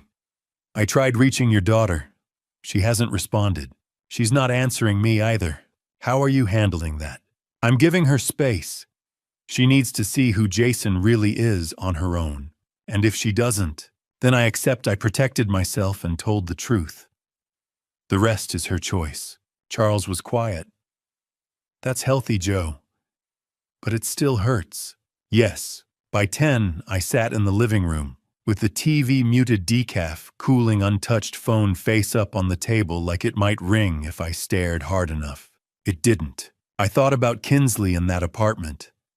About Jason drunk at 3 in the afternoon. About the kind of man who ruins everything and then numbs himself while his wife works herself raw. I thought about Catherine's promise. Take care of Kinsley, but also take care of yourself. Was I doing that, letting her live in oak towers while I worried in my paid-off house? Or was this the only thing left, letting her see the truth without me forcing it? The phone stayed silent. Outside, the October wind rattled the newly repaired window, and I waited, still waiting for my daughter to come home. Friday passed quietly, too quietly. I went to bed around midnight, exhausted from another day of waiting for phone calls that didn't come, but I couldn't shake the feeling that something was coming, that the stillness was temporary, that men like Jason Caldwell don't accept defeat, they marinate in it until it turns to rage. At 2:14 in the morning, I learned I was right. Quick note. What follows contains some fictionalized elements added for educational purposes, but the lessons I'm sharing remain meaningful. The sound of breaking glass tore through my sleep like an alarm I couldn't turn off. Not a crack, not a tap. A full-volume crash that said something heavy had just gone through something expensive. I was up before my brain fully processed what was happening. Heart slamming in my chest. Phone already in my hand. 42 years of journalism had trained me to grab documentation. First, ask questions. Second, another crash. Living room window. I ran to the upstairs window that overlooked the front yard and looked down. Jason Caldwell stood in my driveway, illuminated by the streetlight, holding a baseball bat, like it was the only thing keeping him upright. His truck was parked crooked at the curb driver's door, still hanging open. Even from the second floor, I could see the way he swayed. Drunk didn't begin to cover it. This is my house. His voice carried through the October night, loud enough to wake the whole street. Slurred, furious. You stole it from me, old man. You stole everything. He swung the bat. My mailbox, the one Catherine and I had installed in 1997, exploded into splinters. I unlocked my phone and started recording. Timestamp 2:16 a.m. Jason staggered toward the flower pots on the porch. The ceramic ones we'd bought at the farmer's market last spring. The bat connected. Terracotta shards and dirt sprayed across the walkway. Then he pulled something from his jacket pocket. A spray paint can. In the streetlight's glow, I watched him shake it and approach the garage door. He painted. I couldn't make out all the words from where I stood, but I didn't need to. The letters were big enough, crude enough, that their meaning was clear even in the dark. I called 911. 911, what's your emergency? Someone is vandalizing my property. I'm at 42 Maple Drive. The suspect is Jason Caldwell. He's drunk and armed with a baseball bat. Are you in immediate danger, sir? I'm inside with all doors locked. He's outside destroying my mailbox and spray painting my garage. Officers are on their way. Stay inside, stay on the line. Across the street, Karen Phillips's bedroom light snapped on. I saw her silhouette in the window phone to her ear. Good. Multiple witnesses. Multiple calls. The more documentation, the better. Jason had moved on from the spray paint. He'd found something else in his truck, a crowbar. At 2:20, he was at my front door trying to jam the crowbar into the gap between door and frame. The new deadbolt held. Tony Valdez had done good work. I opened the upstairs window 6 inches. Cool October air rushed in. Hosen. I called down. My voice was steady, loud enough to carry, but not shouting. The police are coming. Leave now while you still can.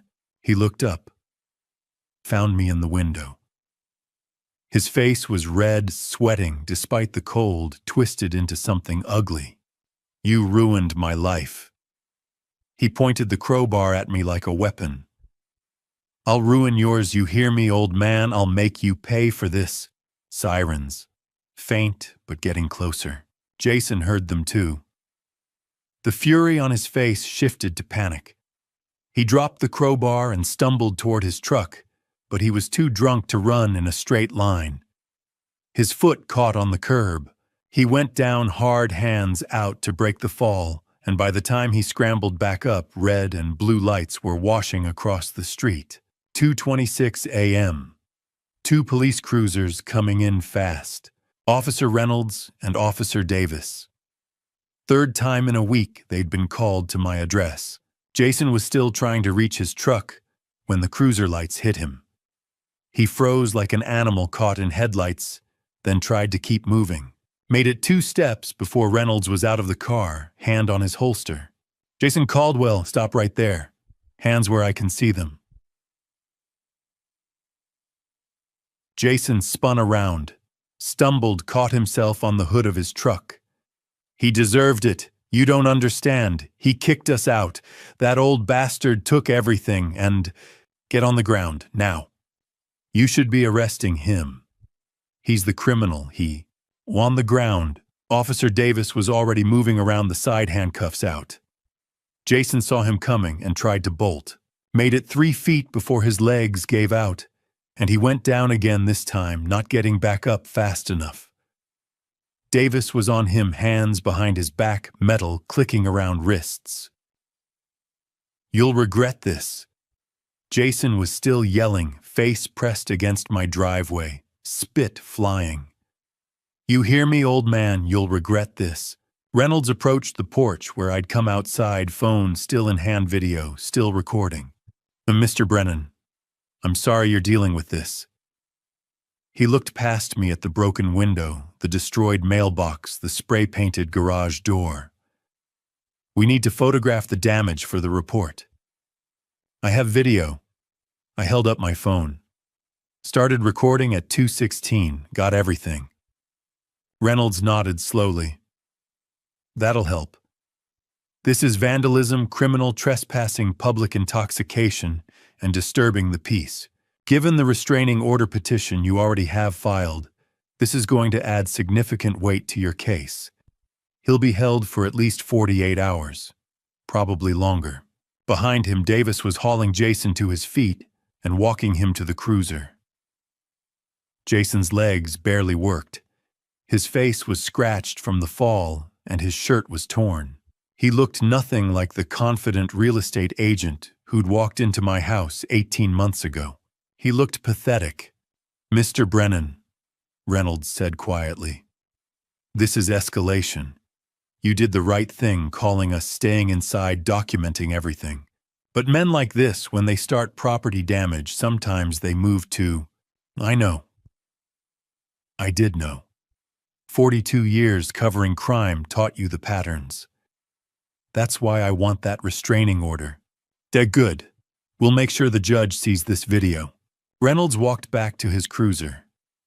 I stood on my porch and watched them drive away with Jason in the back seat, still yelling through the glass, though I couldn't make out the words anymore. The street went quiet again. Karen Phillips's light was still on across the way. I waved to let her know I was okay. She waved back and pulled her curtains closed. That's when I saw it. Half a block down, parked in the shadow between streetlights. Kinsley's sedan. Engine off, lights off. She'd been there the whole time. Watching. She hadn't gotten out to stop him. Hadn't called out to him. Hadn't approached the police to explain or defend or apologize. She'd just watched. I stared at the car for a long moment. Couldn't see her through the windshield, too dark, too far, but I knew she was in there. Knew she'd seen everything. The car started. Headlights came on. She pulled away, slowly turned the corner, disappeared. At 3:15, I was alone again. I walked around the front yard, assessing. The living room window would need to be replaced again. The mailbox was kindling. The flower pots were beyond repair. The garage door would need professional cleaning, maybe repainting. Quantifiable damage. Fixable damage. The other kind, the kind that came from watching your daughter sit in a car while her husband destroyed your property and got arrested for it, that kind was harder to measure. I went inside, locked the door behind me, and started making a list of what needed repair. Because that's what you do. You document. You fix what can be fixed. And you hope the rest heals with time. I spent Saturday morning cleaning up the wreckage. Glass shards swept from the walkway. Spray paint scrubbed from the garage door. It didn't all come off, but I got most of it. The mailbox replaced with a temporary one from the hardware store. By noon, the physical evidence of Jason's rampage was mostly gone. You'd have to know what to look for to see the scars, but the wounds, those were still there. Fresh. Deep. At 3 o'clock, my phone rang. Charles Norton. His voice carried the weight of bad news before he even spoke. Joe. Charlie. What is it? A pause. The kind lawyers use when they're choosing words carefully. I don't know how to tell you this. Just tell me. Your daughter posted bail for him this morning. $5,000. I sat down. Didn't realize I'd been standing until my legs stopped working and the kitchen chair was suddenly necessary. She bailed him out. Yes, after what he did last night. The vandalism, the threats, the arrest. Yes. I stared at the coffee cup in front of me. It was Catherine's favorite, the one with the faded sunflowers she'd bought at a craft fair in Wisconsin in 2006. I'd been using it every morning since she died. Couldn't explain why, just felt right. Joe, I tried calling her. Wanted to warn her about the protective order we're filing about the charges he's facing. She didn't answer. She wouldn't. I'm sorry.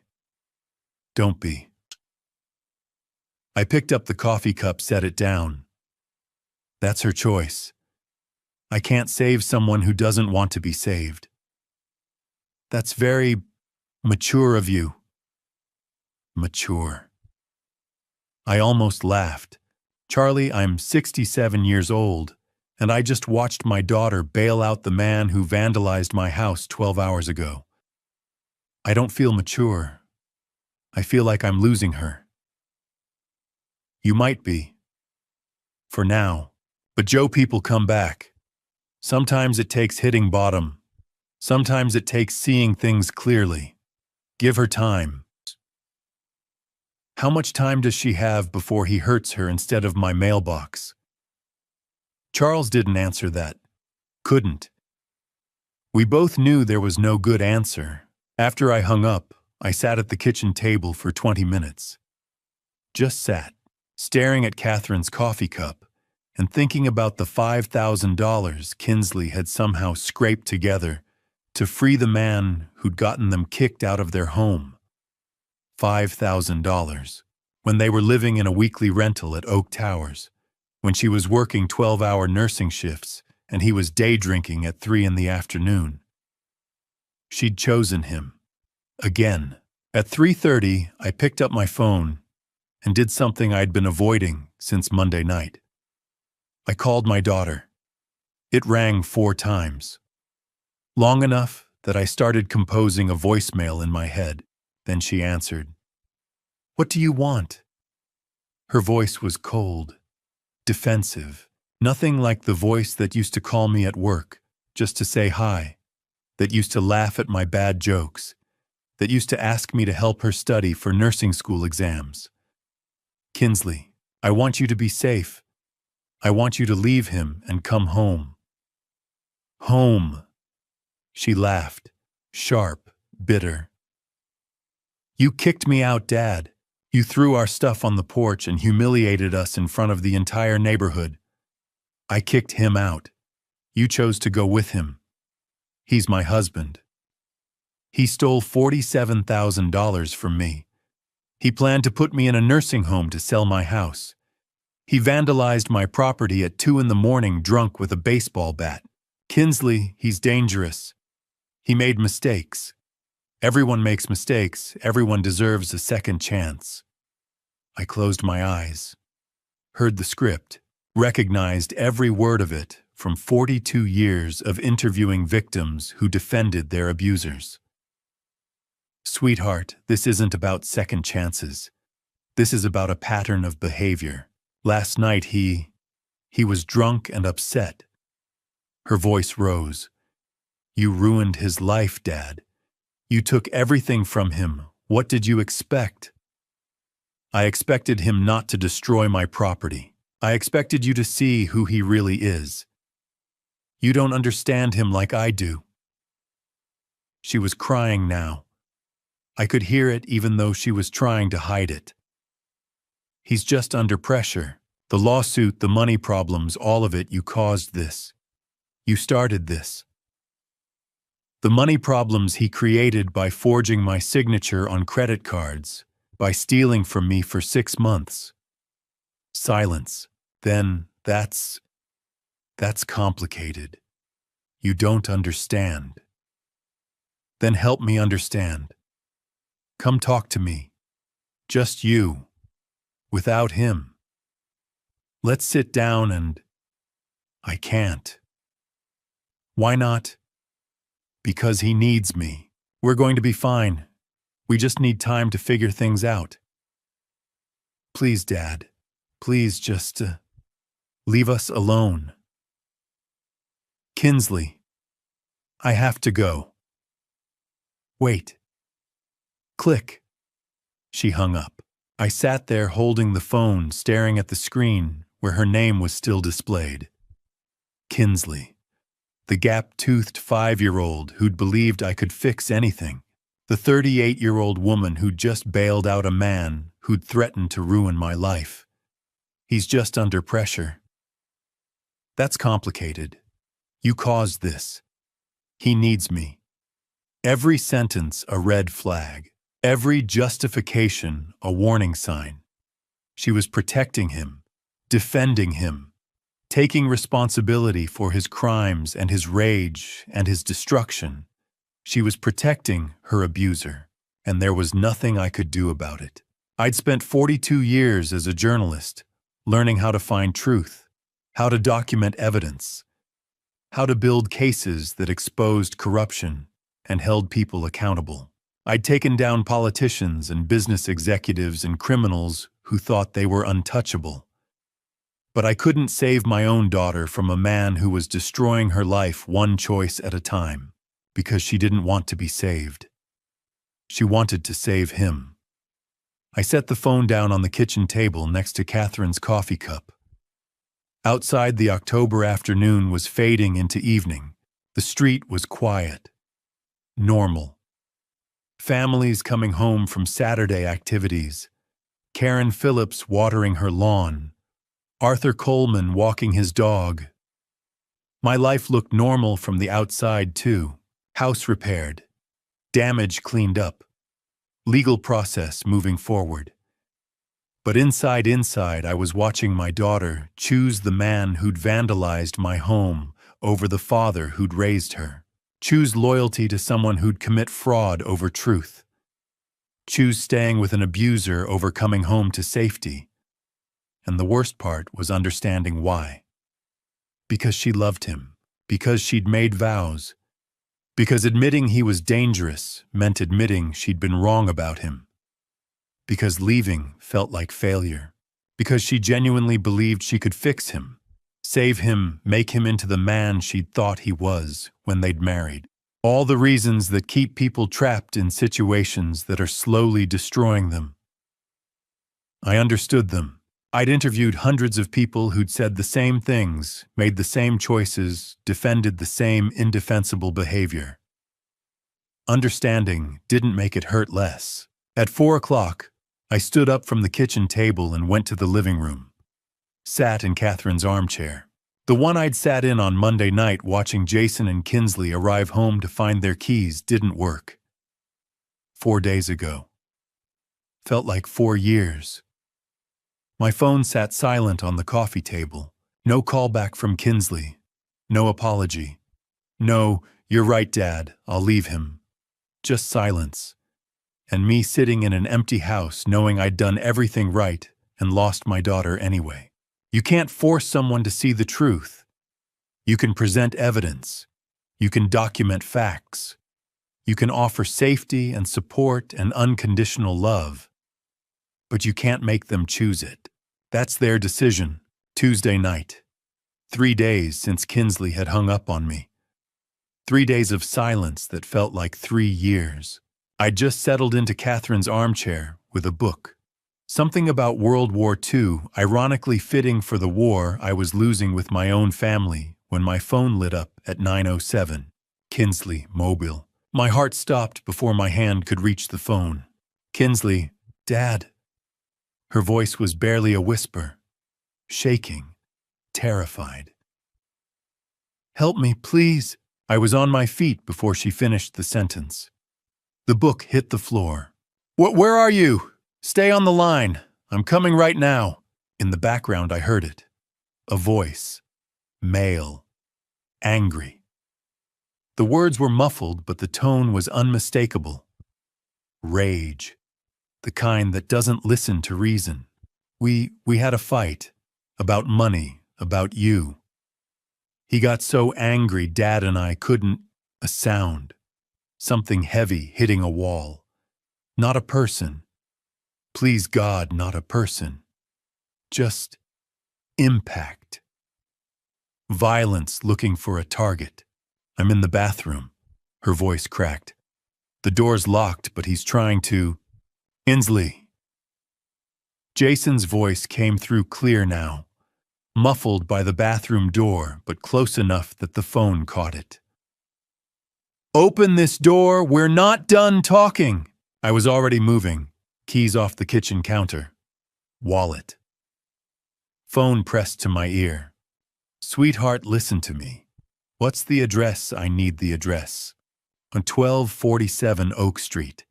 Apartment 3B. But Dad, don't. He's so angry, I don't want you to. The sound of the door shaking. Rattling in its frame. Fists pounding. I'm 3 minutes away. Keep that door locked. Do you hear me? Keep it locked. My hands were shaking so badly I almost dropped my car keys. Garage. I needed to get to the garage. Dad! Her voice broke completely. He hurt me. Earlier tonight. Not bad, but I should have listened to you. You were right. You were right about everything. The words hit me harder than any punch could have. She'd known. Some part of her had known 3 days ago when she'd bailed him out, when she'd told me to leave them alone. She'd known, and she'd stayed anyway, because that's what abuse does. It convinces you that maybe you're wrong. Maybe it'll get better. Maybe if you just try harder. I'm backing out of the garage right now. I'm calling 911 the second we hang up. Just hold on. My truck roared to life. I threw it in reverse. I'm scared, Dad. I'm so scared. I know, baby, I know, but I'm coming. 2 minutes, that's all. Another sound through the phone. Louder this time. The door shaking harder. Jason's voice was incoherent now, just fury and volume words blending into rage. Then the sound that made my blood run cold. Wood. Cracking. The door frame giving way under sustained assault. Oh no, oh God, he's Dad, he's... Kinsley, keep the door closed. I'm almost... A scream. Short. Sharp. Cut off mid-breath. No, please don't. The line went dead. 9:09 p.m. I was already on Oak Street running every red light between my house and hers. My other hand was dialing 911. The phone rang once. Twice. 911, what's your emergency?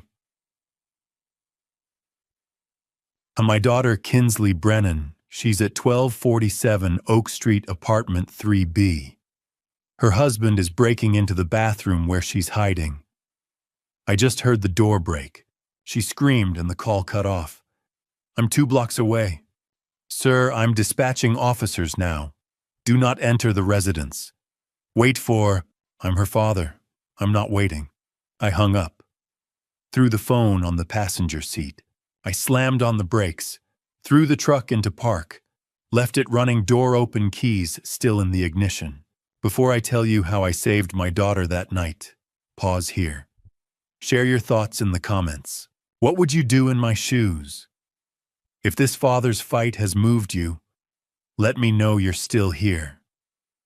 Your words give me strength to continue. And a reminder, the following events contain fictionalized elements for educational purposes. If you'd prefer not to continue, feel free to stop here and choose content that better suits you. 12 minutes became 10. 10 became 8. I took corners too fast, ran lights I shouldn't have, and I didn't care. Every second that passed was a second my daughter was locked in a bathroom with a man breaking down the door. At 9:19, I screeched to a halt in front of 1247 Oak Street. The building loomed in the darkness, 4 stories of failing brick and flickering exterior lights. The kind of place where hope comes to get crushed under the weight of bad choices and worse circumstances. 3rd floor. Apartment 3B, I ran. The entrance had no security, no buzzer system, no locked door, just a push and you were in. The hallway smelled like decades of cigarette smoke and something else, desperation maybe, or just mold that had been growing since the 90s. Stairs. I took them 2 at a time. My lungs burned. My legs screamed. 67 years old and climbing like I was 25 because my daughter needed me and nothing else mattered. 3rd floor hallway. Dim lights that flickered. Doors that had seen better decades. And at the far end, a woman standing outside apartment 3. Hands pressed to her mouth, eyes wide. She saw me coming and stepped forward. Mid-50s, worn bathrobe, fear written across her face. Are you her father? Yes. Thank God. Her voice shook. I heard terrible sounds, shouting, things breaking. I lent her my phone to make the call. Call 911 again. I said, already moving past her. Tell them to hurry. Apartment 3. B. The door was closed, but I could hear movement inside. Footsteps. Something being dragged or pushed. I pounded on the door with my fist. Kinsley, it's Dad, open the door. The footsteps stopped. Silence for 3 heartbeats. Then the door opened. Jason Caldwell stood in the doorway. Hair wild, eyes bloodshot, shirt half untucked. Trying to arrange his face into something calm, something normal, but failing completely. Joe. He said my name like we were neighbors who'd run into each other at the grocery store. What are you doing here? Where is she? He didn't move, didn't step aside. Just stood there blocking the doorway with his body, one hand on the frame like he owned the space. She's fine. We had a disagreement. Couples fight. This is between me and my wife. You should leave. I looked past him into the apartment. It was a disaster. A lamp lay shattered on the floor. A chair was overturned. In the corner next to what must have been the bathroom, my daughter sat on the floor. Knees pulled up to her chest, face hidden in her arms, shoulders shaking. Kinsley, she looked up. Her face was tear-streaked, red, swollen from crying. And in her eyes, God in her eyes, I saw the kind of fear that no daughter should ever have to feel. Sweetheart, come here, come to Dad. She started to move, started to stand. Jason stepped to the side, blocking her path and mine in one movement. Pwah, she's not going anywhere. This is my house. You're trespassing, Joe. You need to leave before I call the police. Something cold settled into my chest. Not anger. Colder than that. The kind of calm that comes right before a storm breaks. You have 5 seconds to step aside. Or what, old man? He smiled. Actually smiled. You gonna hit me? You're 67 years old. You really think? I pushed past him. Not a punch. Not a shove that would send him flying. Just forward momentum.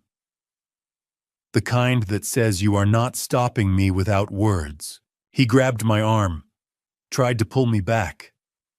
For a second we were locked there in the doorway, him trying to assert control me, trying to reach my daughter. Adrenaline is a hell of a thing. It makes 67-year-old muscles remember what they used to be capable of. I broke his grip and stepped into the apartment. "Don't touch me." Behind us I heard it. Sirens. Close and getting closer. Footsteps pounded up the stairs. Heavy. Fast. Professional. Officer Reynolds burst into the hallway, First Officer Davis right behind him. Reynolds had his hand near his belt, ready for whatever he was about to find. Everyone stepped back. Jason's face transformed. The menace evaporated, replaced by injured innocence so fast it would have been impressive if it wasn't so disgusting. "Officers, thank God you're here." He pointed at me. "This man broke into my apartment. He attacked me. He's been harassing us for weeks. There's a restraining order. Ask her." I didn't take my eyes off Kinsley. "Ask my daughter what happened here." Reynolds looked from Jason to me to Kinsley, still sitting on the floor in the corner. He moved past both of us, crouched down to her level. "Ma'am, I'm Officer Reynolds. Are you all right? Do you need medical attention?" Kinsley's voice came out small, shaking. I called my dad. Jason and we were fighting. About money. About everything. And things got out of control. "Did he hurt you?" The question hung in the air. Simple, direct, impossible to dodge. Kinsley looked at Jason, then at me, then back at Reynolds. She nodded. Once. Barely. But enough. "Yes." Reynolds stood, looked at Davis, gave one short nod. "Cuff him." "You what?" Jason's voice shot up 3 octaves. "She's lying, she's confused. She fell, she's just upset because this is a family matter. You can't—" Davis was already moving, pulling handcuffs from his belt. "Jason Caldwell, you're under arrest for domestic violence and assault. She's my wife. This is my apartment. You can't do this to me." The handcuffs clicked closed around his wrists. Reynolds stepped closer to Jason, voice low and hard. "Sir, you're also in violation of a restraining order. You're not permitted to have any contact with Joseph Brennan, and yet here you are in an altercation with him present. He came here, he broke in. This is— save it for the judge. Get him out of here, Davis." They pulled Jason toward the door. He was still yelling, still protesting, voice echoing down the hallway as they dragged him toward the stairs. Something about his rights, about how we'd all regret this, about how Kinsley would come crawling back. The sounds faded. The apartment went quiet. I crossed the floor to where my daughter sat. 67-year-old knees protesting, but I knelt down anyway. Got to her level. Kinsley. She looked up at me. 38 years old, and looking exactly like she had at 5 when she'd fallen off her bike and scraped her knee. Scared. Hurt. Needing someone to tell her it would be okay. "Sweetheart, it's over. You're safe now." She broke. Just completely broke. The wall she'd been holding up for 3 days, maybe for months, crumbled.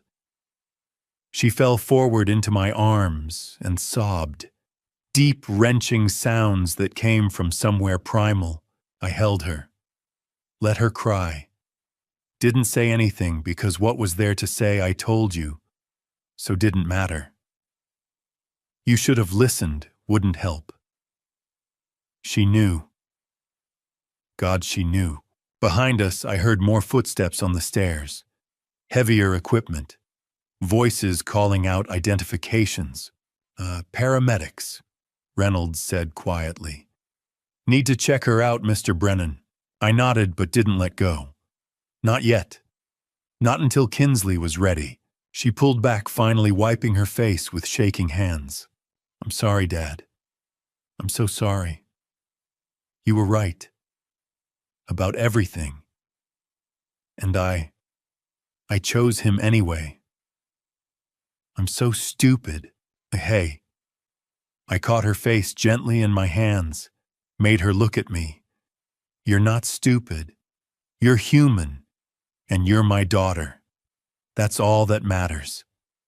The paramedics moved in with their equipment and their calm, professional voices. Reynolds stepped closer to me, speaking low. Mr. Brennan, we'll need statements from both of you. But that can wait until tomorrow. Right now, let's just make sure your daughter's okay. I stood slowly, every joint protesting. Watched the paramedics check Kinsley over, asking her quiet questions, documenting whatever they found. Mrs. Cooper was still in the hallway, wringing her hands. She caught my eye and nodded. One neighbor to another. One human being saying you did right.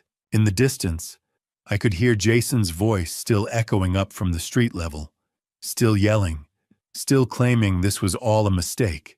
But up here in apartment 3B, my daughter was safe, and that was the only thing that mattered. 4 months later, my house sounds different. Not the suffocating silence of endurance, not the noise of conflict. It echoes with laughter. Wednesday afternoon, 3 o'clock. My living room holds 12 people in borrowed chairs, sharing coffee and stories. Barbara Peterson, Arthur Coleman, Evelyn Baker, Harold Jackson, 7 others whose courage I witness every week. We call it the Wednesday Support Group. Today we're discussing early warning signs of financial abuse. The small things that seem innocent. Someone offering to help with bills. Someone getting defensive about financial statements. The signs I missed. The hardest part, Evelyn says, was admitting my own son would steal from me. You don't want to see it. Heads nod. We all understand. That's why we're here. At 4:30, the meeting ends. Barbara stops by my chair. Joe, you've turned your pain into purpose. We all do that, Barb. That's what community means. The house empties. The quiet now isn't lonely. It's peaceful. 4 months. Let me tell you what that means. October 29th. I pulled Kinsley from that apartment. Reynolds arrested Jason for domestic violence. She sat in my truck and said, "You were right about everything."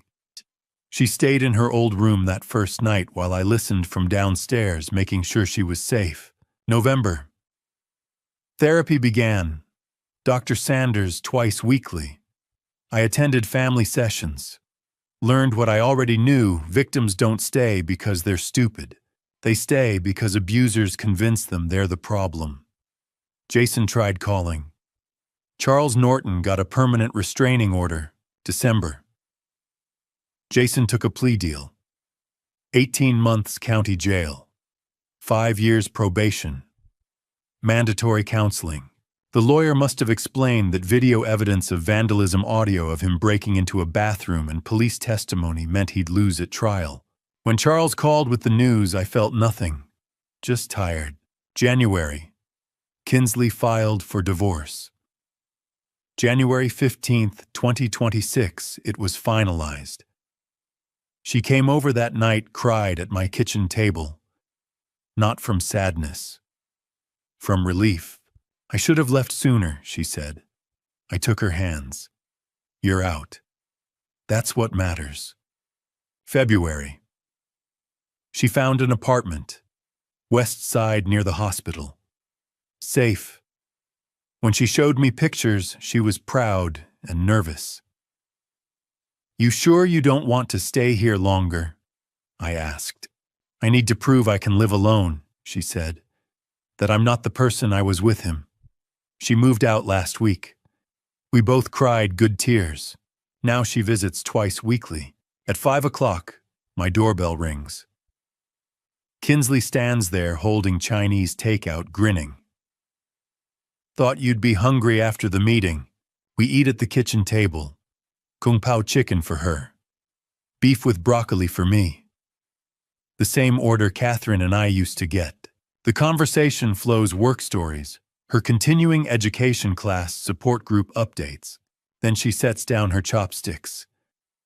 Dad, I'm sorry. For not believing you. For choosing him. For bailing him out after he vandalized your house. I take her hand. Kinsley, you survived. You're healing. That's everything. But I hurt you, and you called me when you needed help. When your life was in danger, you knew I'd come. That's what I'll remember. She sobs, healing tears. At 6:30, she hugs me at the door. Thank you for not giving up on me. Even when I'd given up on myself. That's what fathers do, sweetheart. I watch her taillights disappear. Go back inside my quiet, peaceful house. I sit in Catherine's armchair. The new TV hangs where the old one was. I barely watch it. The photos on the mantle have changed. Catherine is still there forever, 45 and smiling. But now there's a support group Christmas photo. A recent picture of Kinsley actually smiling. Evidence of a life rebuilt.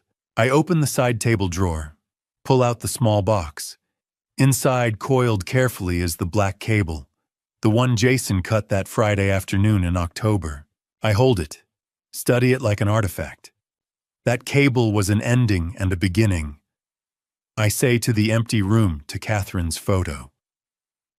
An ending of who I was, the man who let people take advantage, and a beginning of who I needed to become, someone who stands up, who survives. I put it back. I don't need to look at it daily, but I need to know it's there.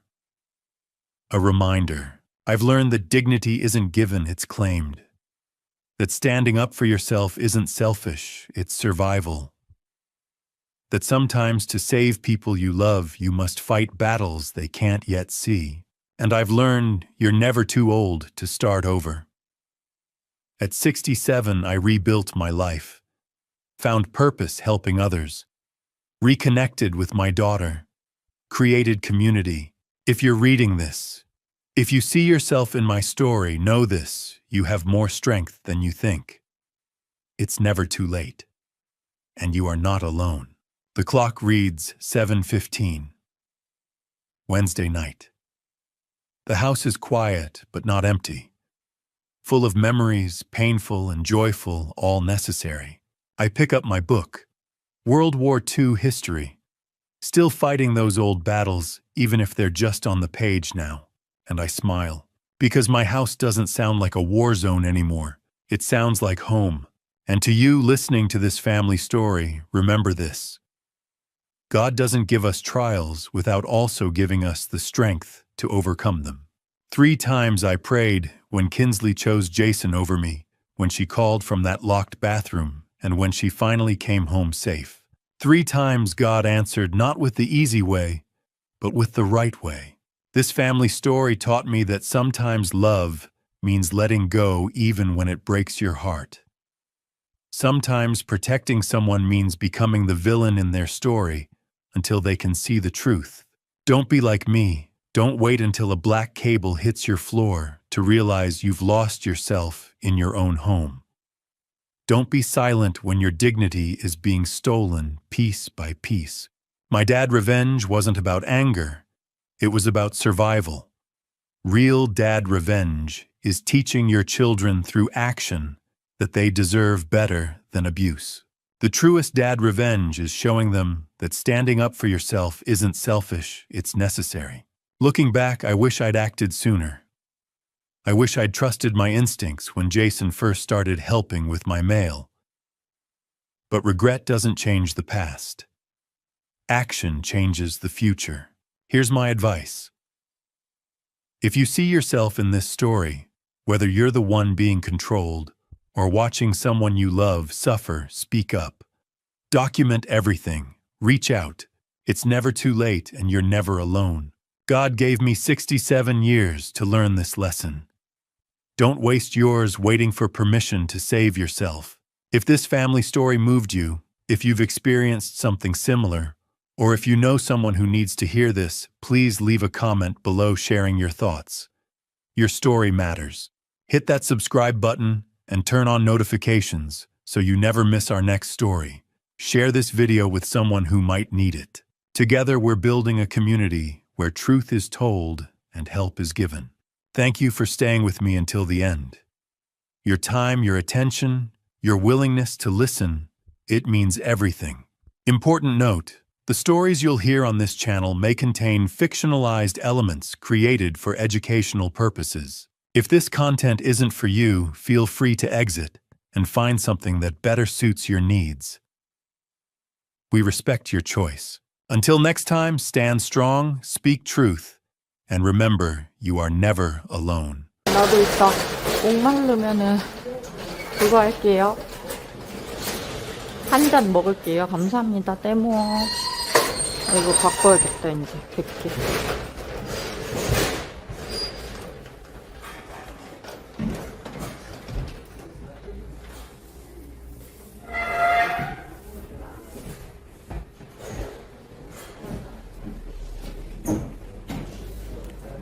쇼핑 방송? 지금 쇼핑 방송 아닌데?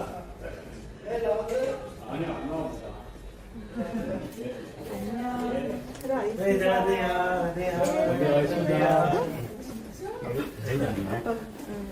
1100개로 했었는데 잠깐만.